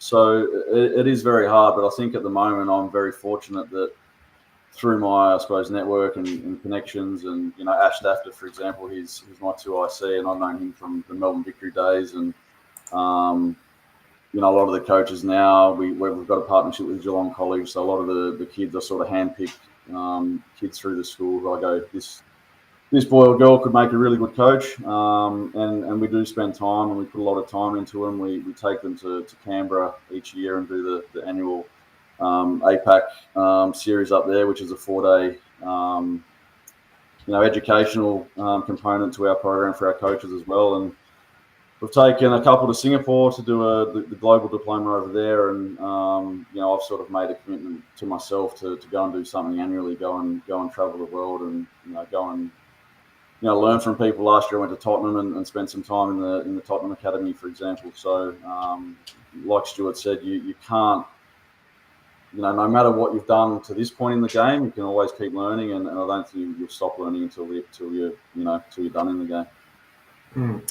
And one for you, Stewie, as well. Looking back to when you were a youth player yourself coming through the ranks, what are some of the things you remember that were good that maybe we don't do these days, and maybe some things that did take place then that we've improved? You got to understand, I came through, I would say, the old school sort of technique of coaching. Most of that was done with from a dad, to be honest. He was definitely a hard man. I don't know. I feel the game has changed a lot. It's changed so much, and it's evolving so quickly. I mean, back in my day, there wasn't that many teams, and it was, the sort of the group that was the best talent that you had there at each club. Like, it was different. There wasn't as many juniors. There wasn't the same systems in place. And I will say that I still enjoyed it, though. So one thing I took out of, even if I didn't like the coach, I still enjoyed turning up every single day. But that was on me. So I enjoyed football that much. I wanted to be there. But I assumed everyone else was in the same boat as me. And I don't know what it is, whether it's better now or not. But if everyone keeps saying that the golden generation that we had, all these Socceroos that played, that we haven't got that anymore compared to what we used to, I don't know whether it's because of the systems that changed, or whether it's because, I don't know, people were fighting harder back then. It was harder to make it, so people were fighting for everything. Yeah. And, that's what maybe gave them the edge. And I hear stories now about some of the players that played at the top level, what they were doing in the off time was better than everyone else, more than everyone else. And that's why they made it. But then you look at now, everyone's doing that. You look at parks, people are all doing extras, extra work, working harder, but we're still not producing. Yeah. So sorry? I was going to say, one of our viewers, Steve Tanich, now he's got a very good insight, because his son is on the verge at Western United of getting into the senior team. Now, maybe the NPL team, but certainly the A-League team. Oscar, who's a brilliant product here of Geelong. Now, he says, an interesting point, I'll bring this up for conversation. We need to produce technical players, no X-factor players produced. It's a culmination of gift and hard work that gets you to the top. Now, Beggsy, you've coached one of these players that had that X factor, who now is playing as a professional in Europe. We, of course, speak about Noah Skoko. And he was 16 when he got given a go. And you had to, obviously, I remember talking to you, and you managed him a certain way, because you're still only a kid, basically, coming up against men. But he had that something special. He had that X factor. How would you, as a coach, and say as a father as well to talented players, what would be your words of advice in order to nurture that talent and take it to the next level? Noah had his own little category by himself, because he had everything. He had talent, he had desire, and he understood most of the time what was going on in the game better than anyone else. And he was unique, of course, because he was completely unique. But I still see that in players now. Mm-hmm. So the players that I've got coming through now, I still see the same attributes in these boys than I did in Noah. Noah, I guess, just hit the right mark and went overseas at the right time, and he had drive, desire. He already knew what he wanted. If you asked him what he wanted to do, he knew next 5 years where he was going to be, what he was doing. That's the drive that kid had. But I think the biggest thing is these kids that are coming through, I still feel people put pressure on them to perform. There's pressure when they take the grand, okay, well, you have to perform or else, you don't get another chance. And the biggest thing that we've, like I said, with these boys that are coming through, and as a parent or as a coach, I would say to these other coaches to give them time. No one just goes onto a football field at a young level and just shines straight away. It takes time. It might not. Some of the best advice I've given my young players, I feel, is to say, you're going to be playing for the next 5 games. You could be terrible for the next 3, but you've got 5 games to work yourself into getting into some sort of a form. And that happens. And they either get the chance and they move on, but there's no pressure in playing. Go out there and play. That's the advice I'd give him. For sure. I think that's very important, Stu. Now, going back to that comment from Steve Tanich we just had a moment ago, Adrian, he mentions about players not having the X factor, maybe not having the right technique. Is Coerver coaching is this is a chance to plug that, I guess, but is that the right sort of platform so that we can get players getting that quality in the 1v1s in that situation? We see so many players coming through making A-League level, maybe with gifts of power and pace, but maybe not having that quality to beat players one-on-one, and then probably why there's so much hype around players like Nestor or Yuran Kunda when they come along, because they can do that. And is the Coerver coaching something that sort of goes hand in hand with that technique and technical skill that is developed in that program? Yeah, it is. It's fundamentally that's what Coerver is, and when I grew up in New South Wales and I grew up in the country and didn't have access to a program like that, and I remember going to sort of state titles and things like that and seeing all the Metro kids and everyone knew that these were Coerver kids, and I think that's why when I did step back and I did get lots of questions about am I going to do coaching and am I going to coach juniors and all that sort of thing, that's why I went down the Coerver pathway. And I have a lot of experience in the game, but I think in terms of what Coerver is and what it offers and what it does for the kids, I'm the biggest believer in the curriculum and the program and the way we coach. And we're not coaching tactics, we're not coaching 4-4-2s and all that sort of thing. We're literally with the kids and a ball, as you said, 1v1, 2v2, ball mastery. And like tonight, for example, we're at Norlane Leisure Time, and I stand there most Monday nights and just go, gee, I wish I had this when I was a kid, because it's such a good way of training, and the confidence and the growth and everything you see in the kids is, it's been a joy to watch. And I think further to Stuart's point on, everything he said about making it as a professional player, I think for the young kids, the 16, 17, 18-year-old, for me, they need all of those things. That's a given. As Stuart said, there's so many talented kids out there. But for me, to go to that next level, it's attitude, mentality, and having that ability to fit within a senior dressing room at a young age is a vital part of the difference between breaking through or not. And I know Noah from afar, and I know that that's something that he's got, but often that can be the difference between the kid making and the kid not. Yeah. Gents, we're going to have to kind of wind it there, unfortunately, but we're going to ask you what your final thoughts on what the region, I guess, what we as a region can do to translate that junior success. We've had lots and lots of players this year represent the region or represent either Victoria and go on to national championships and state finalists and things like that. Stuart, first to you, what do you think? One last final thought. What do you think we need to do either as a region or as clubs?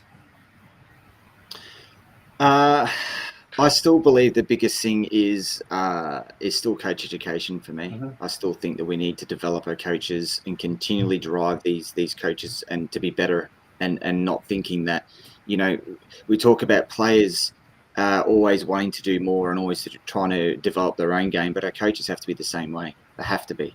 And there's nothing wrong with maybe our coaches in Geelong maybe having some sort of a more gathering, maybe catching up and just, chewing the fat and having conversations about what's working for them. It's not, there is a lot about each club fighting against each other, in the region sometimes, but I think as a best thing for us as a collective in Geelong is to probably talk more and be involved with each other more, get better coaches, working with coaches who want to ask questions. And it will be easier for us to do that if we all work together in that aspect. And I feel coaches should want to learn as much as they can. And like, I could listen to Adrian talk about how he's developed as a coach and how he's bringing that into his younger players. That's something that I'd love to listen to more of. Now, I probably wouldn't be the only one. There'd be other people who'd want to listen to that. I'm sure people would want to listen to Joey Didlitzer and how he grew up and how he took the North Geelong program to where it is today. These kind of conversations and people just listening to people's experiences will better help our coaches, but we've got to want to do it as well. Our coaches have to want to do it. So I think the biggest investment we need to do is coach development in Geelong. Yeah. Very good point. Adrian, over to you, mate. Any final thoughts on what you think as a region we should do to take our junior success to another level and translate that into senior success, collectively speaking? Yeah, I mean, I'd second what Stuart said. It's the coach education piece is huge, and Robbie Cash has made a point there on the I think it's on the Facebook that winning doesn't always mean development. I think that's a huge thing, and I think I'm lucky because of what I've been through, and I sort of look at the girls' teams that I coach, and I encourage them to make mistakes, and I'm at an age now where the pressure's not on me, like Stuart, for example, the pressure's on him, but my under 11 girls, the centre backs, I'll be saying, you take that player on, because if they score a goal, I couldn't care less. The next time, as they get older, as they're 15, 16 and starting to make their senior appearances, they're so comfortable in that situation. So the more coaches that are around that can have the courage to do that, and to, cop a loss and understand that it doesn't matter, then that's that's vital. So yes, coach education is huge. And the other one for me is really, I get a little bit frustrated with this fascination with playing in Metro. I think as a region, and as Stuart said, making sure the clubs are all talking to each other, get our local league as strong as possible, because the amount of kids that I see out there who are extremely talented and are having to go elsewhere because they think the football's stronger and it's not. I think if we can collectively come together, and I know it's hard, but just get our Geelong region strong, get our league strong, because there's so many good footballers out there. I'm more than confident it could be really strong. What a fascinating conversation. We could go on for ages and ages. People will agree, people will disagree with what we've said tonight, but one thing is for certain, we're putting our opinions out there, and hopefully the coaches as well. They can take more risks. The players themselves, they need to learn to make mistakes, because that's how we learn. And hopefully, as you said, Adrian, if we can all speak together off the field, I think that's a big thing for me. On the field, we can be the biggest of rivals, but off the field, we need to work together collectively. And I'll just leave you with one thought. A few years back when I was working at Football Victoria, and Foddy Kiprian was there as well. And we often talked about the idea of Coaches Association, or an independent coaches body that was purely about socialising, getting different coaches together, and having guest speakers and all of that kind of stuff. I'd love to see something like that happen. But if it's left up to the clubs are under-resourced and overworked, and it's very, very difficult to expect that. But maybe Football Victoria, maybe GRFC or someone like that can step in. But boys, thank you so much. Hopefully we'll be around in 2025 and we'll have to revisit this very, very interesting discussion. Thanks, gents. Cheers. Thank you. Thanks, guys. Stuart Begg and Adrian Leia there. There we go. What a fascinating conversation. And I think there's a lot of loose ends there that weren't tied up, and we could certainly talk more and go into a lot more, I guess, different elements of that. But there's some very good comments and some great chat happening in the comments section, Steve. But gosh, we've gone a little bit over time, but we've still got a lot to talk to tonight. We've got the CEO of Football Victoria in a pre-recorded interview, and he does talk about the junior development and that I guess that element in his interview. And also, speaking of talented juniors making that transition to to senior football. Last week on the show, we had a very, very talented young man, a very humble young man as well, Jack McTaggart, who has now ended up playing senior football for Geelong Soccer Club.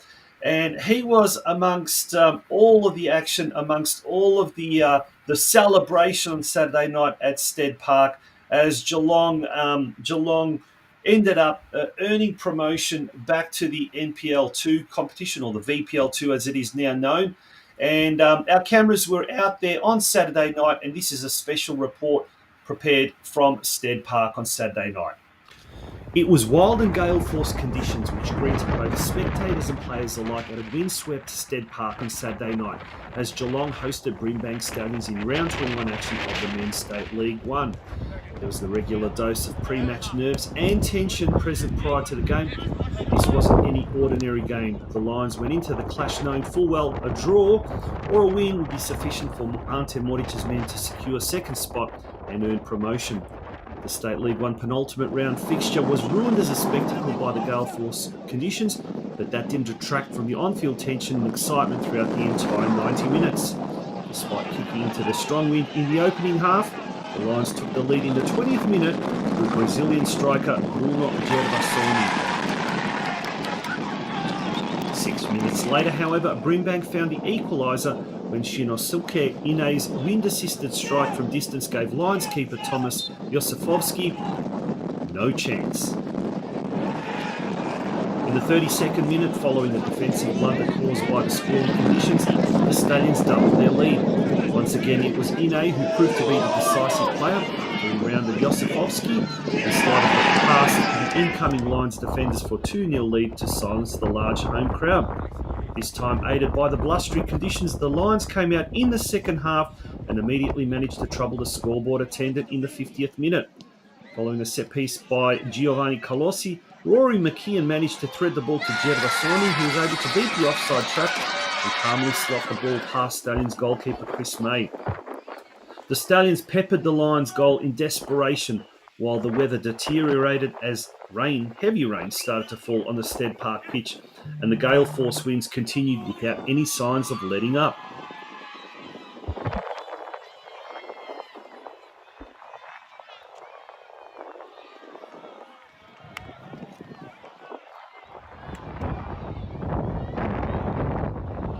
Regardless, neither factor was able to further influence the outcome of the game, as the Lions courageously held on for a 2-2 draw. This meant they were able to secure promotion, finish the season in second spot, and ignite jubilant scenes on the coach's bench and later in the middle of the pitch following the referee's final whistle.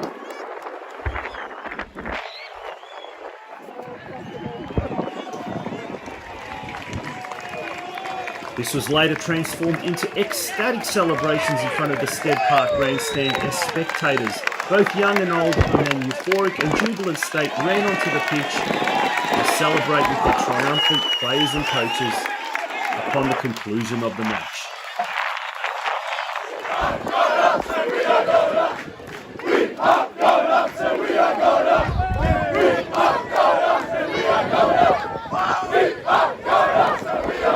After the game, we caught up with just some of the main actors from the night, starting with Lions head coach Ante Moric. Ante, congratulations, mate. Big season, big result. This is huge for the club. We saw the president there. Very, very excited. But for you, mate, you've been through it all.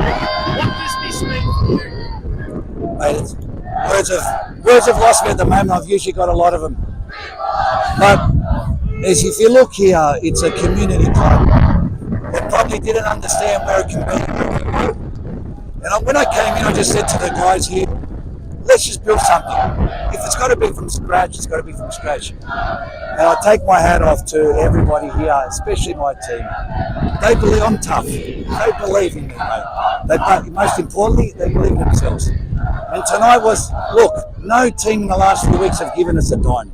We had to fight for this tonight. Was it the prettiest game? No. But I'm so proud of it. Speaking of tonight's game, the wind just absolutely wreaked havoc with it as a spectacle. That first half was just absolutely difficult to watch, but difficult to play in. How did you see the game unfold?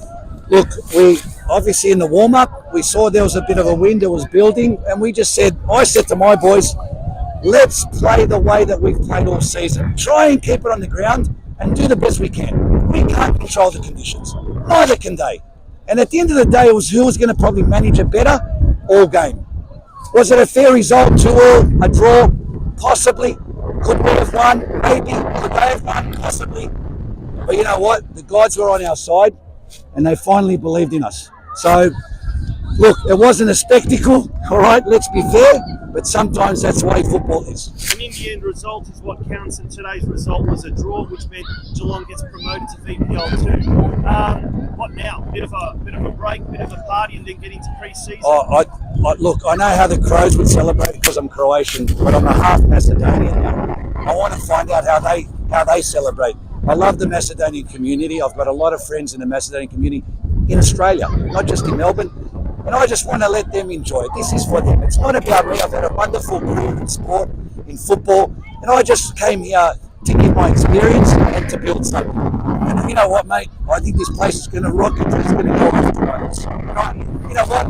I might even let my hand because I'm pretty serious. And the VPL 2 competition brings the Geelong Soccer Club, but also Geelong football. And the big long awaited derby between Geelong and Geelong. Wait for that.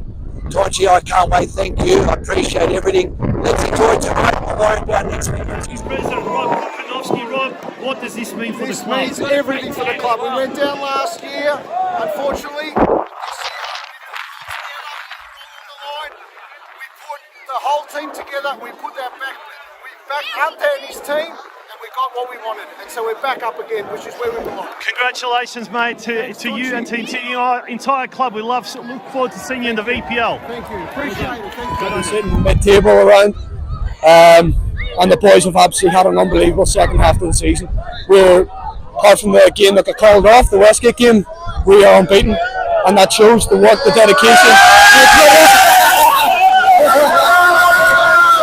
Promotion! How does this feel for you? It's unlike nothing I've ever felt before. I've been promoted in junior categories, but to do it at senior level and be part of it, it's next level. It's special. You got a whole crowd of people with you. It's amazing. I mean, promotion is assured, but next week there's a chance about winning the league title against Windsor United right now. Did they lose today? Sure. It depends on how they went today. We'll see how we go with that. But regardless, it's been a great year for us. Whatever the result, it's revenge for last year. Felt like we went down really unluckily last year. We've got our justice. We're back where we belong. Well, time to celebrate and then pre-season for the VPL. Thanks, Tonchi. Appreciate it. We've got Bruno, the scorer of the 2 goals, the Brazilian magician. Mate, how was it to score those 2 goals and lead Geelong to promotion? I'm so happy today. Look this, very good energy. We make good work, hard work, good season. I have a lot, but always for Jesus. Go for me, for Jesus. We've got Romeo here. He is a club legend and the conductor. He's been singing the winning song all throughout the season. And Romeo, tonight, mate, the song is never said, it's so sweet. Unbelievable occasion for the club. You know, from going down to going straight back up. But, you know, it's probably one of the hardest things in football. But credit goes to everyone. You know, we've made a few adjustments to the club. Brought some. Obviously, Ante coming in has been fantastic for our club. I can't speak highly enough of him. The culture he's brought into the club, the togetherness he's made everyone, you know, come together. From juniors to the board and everyone, we're all on one page. And when you're on one page, things like this happen, mate. So it's of the culture. I'm speaking to a lot of players throughout the year. The culture has been a big standout thing. How important was that to the success of? It's huge. It's huge. Tonchi, you know, if you don't work your culture and you don't sort out your culture, you know what, you're not going to get far in. You know what, not just in football, just in life as general. So it's a great achievement for the club. You know, like a lot of us here do this for nothing, for the love of the club, and like, you know, these sort of days don't come often, so we've got to enjoy it. And you know, back in the NPL where I think we belong. So it's going to be great. Obviously, North Geelong being there next year, and other clubs. It'd be nice to that rivalry, play each other again, and it's good for the region, to tell you the truth, when you've got two teams in the NPL system. Well, mate, we look forward to the song rendition many times next year. All the best. Enjoy the celebration. All right, thanks, Jonty. Thanks, Jonty. All the best, mate.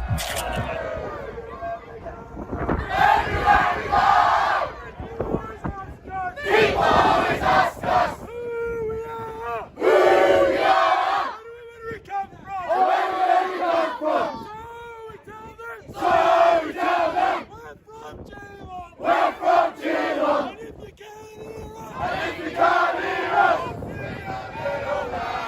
we'll sing a little louder. Ziggy-zagga, ziggy-zagga, oi, oi, oi. Ziggy-zagga, ziggy-zagga, oi, oi, oi. One and one, and two. Are we going up? Yeah!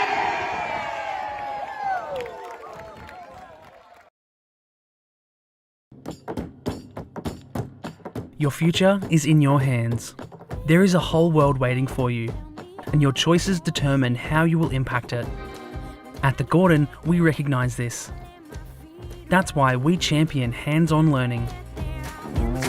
Get your hands dirty. Grab what's in front of you.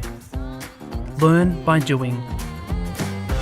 Turn your passion, your ideas, and mould them into your creations. You'll be supported the entire way. You'll grow your skills in small classes, guided by teachers who are industry experts. You'll learn in state-of-the-art facilities or out in a real-world workplace setting. Your hands-on experience will increase your understanding and put you ahead of your university peers. You'll graduate work-ready, and you'll graduate sooner, with a huge range of qualifications to choose from and support services to enable your success. Now is the time to continue your learning journey. At the Gordon, your future is in your hands.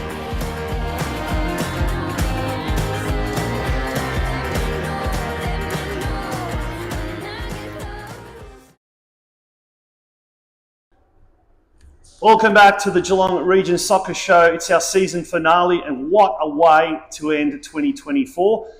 We're speaking with the CEO of Football Victoria, and it's my absolute pleasure to have Chris PEHLIVANIS on the show.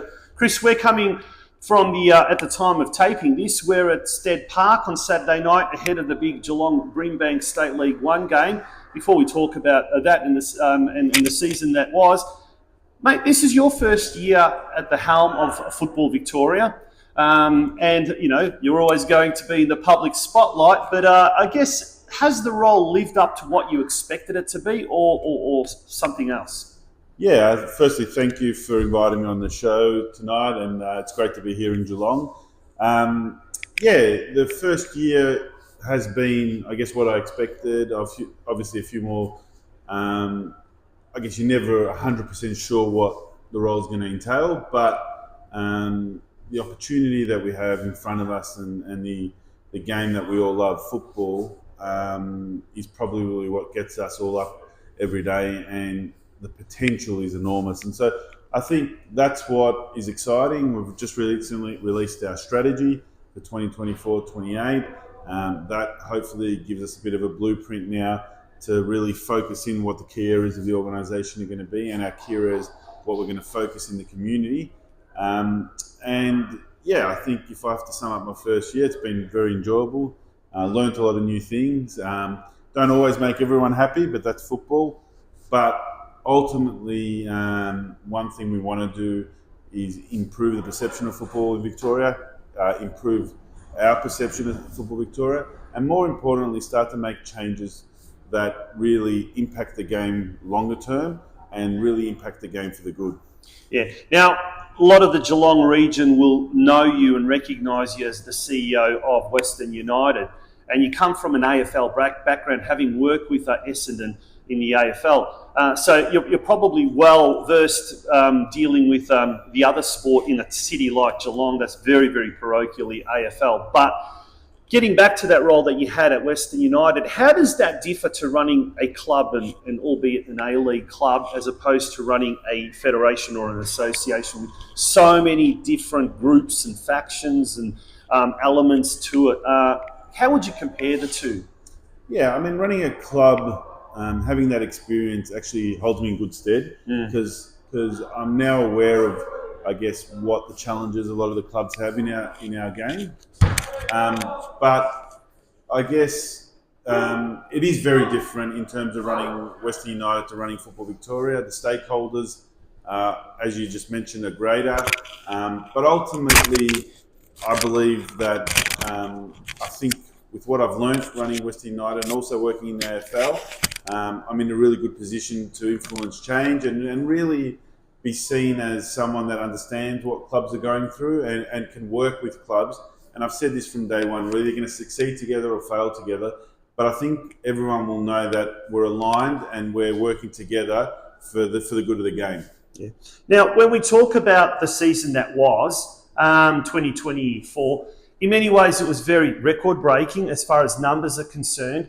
And all in all, from a local perspective, from the Geelong perspective, the numbers were up. Female football in particular, the numbers seem to have been incredibly incredible after the Women's World Cup. How did you see the growth of the sport, both from a state level, but also locally, at a Geelong region level?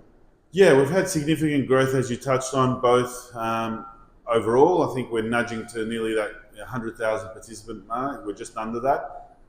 Ultimately, I think that's a culmination of great work by all our clubs collectively, by the game itself, and I think longer term, what that's going to do is put us in a really good position to continue to grow and really be meaningful in Victoria. But a big thing that has really obviously been we've seen this year is the growth in the women's game, and you touched on that. I think that's on the back of the Women's World Cup, the success of the Matildas, but not only all those. I think it's the great work a lot of clubs are doing to really focus in that particular area and really grow the game. I remember myself growing up, in our team, in our club, East Bentley, I think we struggled to even have one girls team. Now you go to some clubs and they're nearly at 50-50, in terms of junior participation. And that's something I think we're all proud of, but it's also something I think we've got to continue to work on, because that's what I believe, we're going to we have a real competitive advantage in that space, in terms that our code has we've had a massive head start on all the other codes in terms of growing the game and making it female friendly. But I don't think we should stop. I think we've got a lot of work to do, and that's what I think Football Victoria is driven about. But I think a lot of the clubs have also seen this as an opportunity to really grow the game. Yeah. Now, just during the week, Football Victoria released or announced 6 new clubs that had been given a JG NPL license, so 6 girls clubs. But as when we look at it, our Geelong Galaxy are the only regional club at the moment.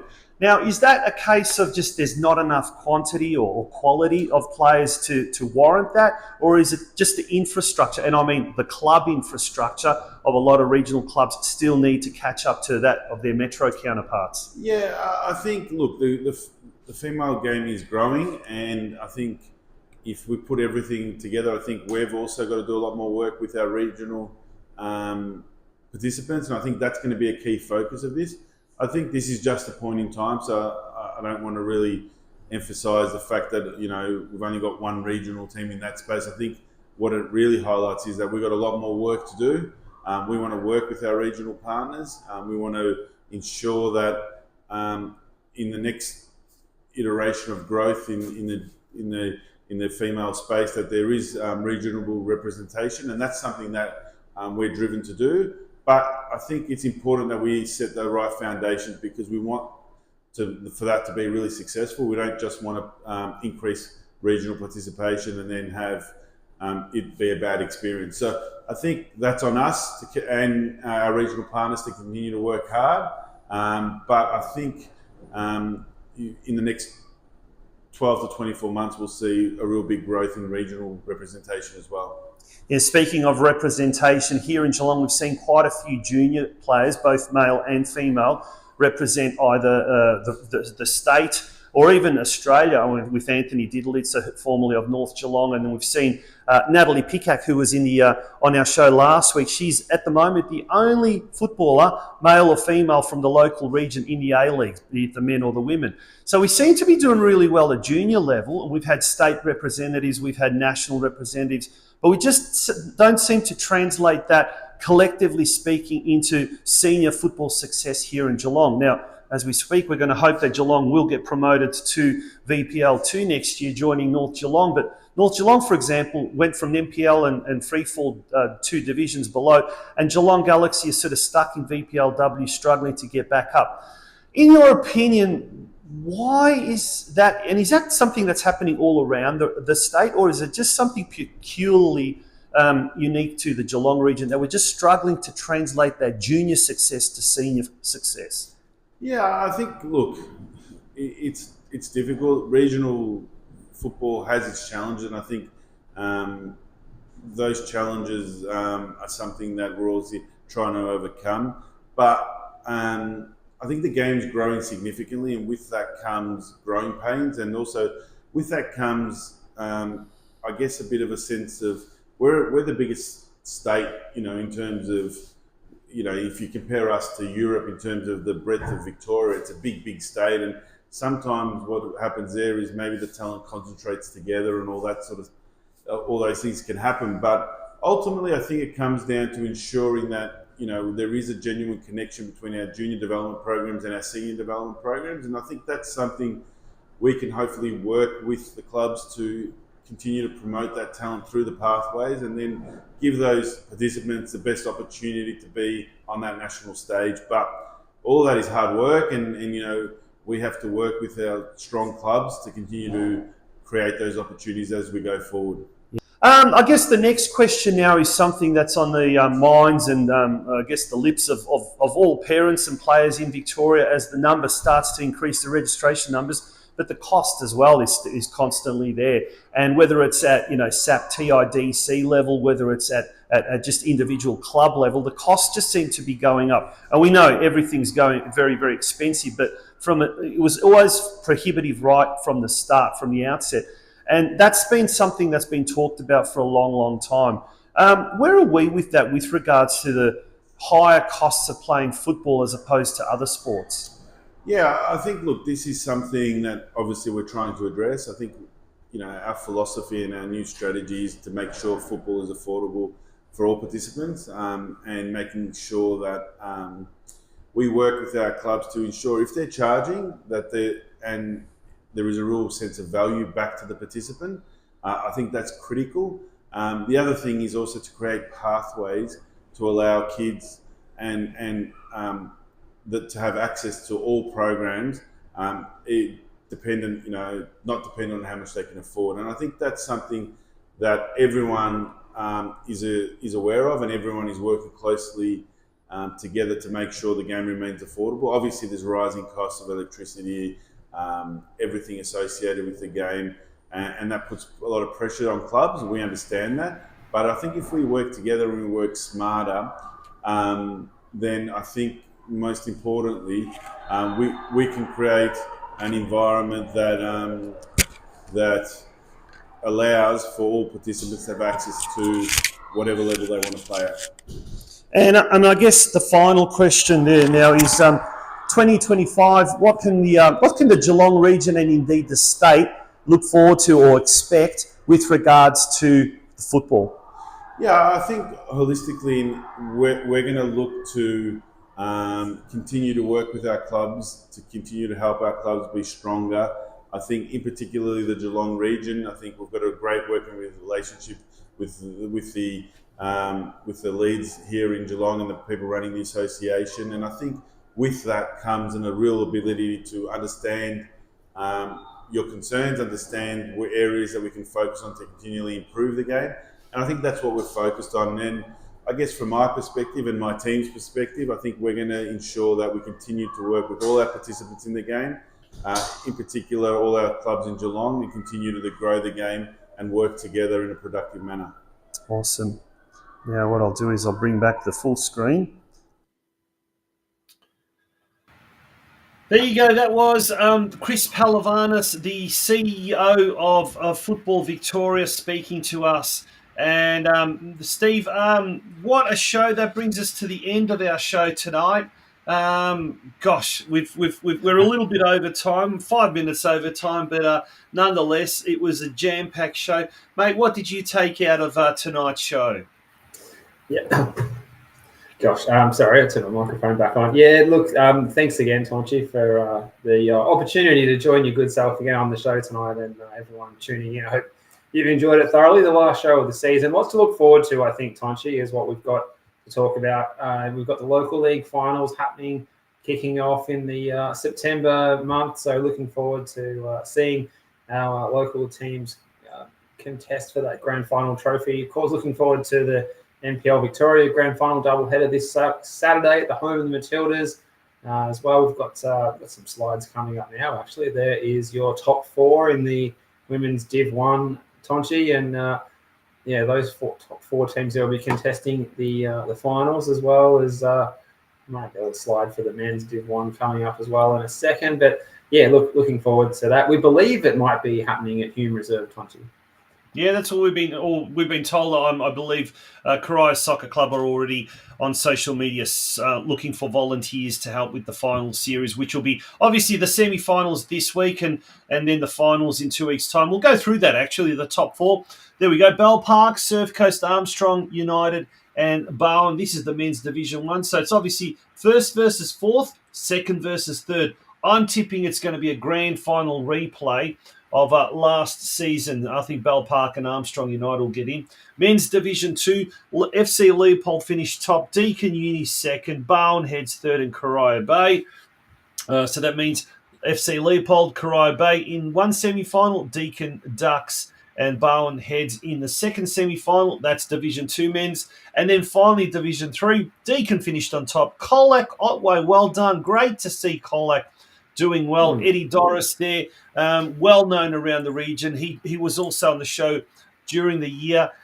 He's led Colac to their highest ever finish, I believe. Coerver Bay third, Lara United fourth. And if we look at the women's draw, the women's Division 1 competition, four very, very strong teams. Deakin on top.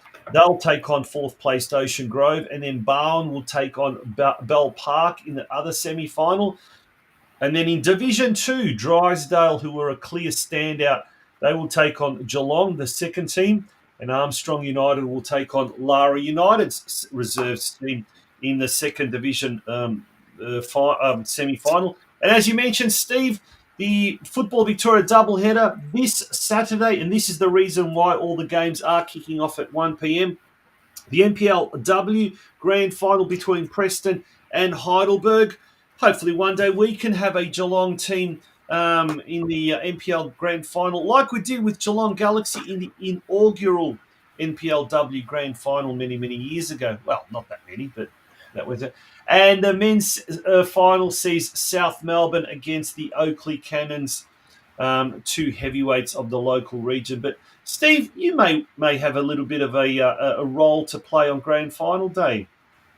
Well, look, I'll be there. I can't disclose what I'll be partaking in while I'm there. But if you are there at the venue, look forward to catching up with you. And if you can't make it, that game is, of course, streamed.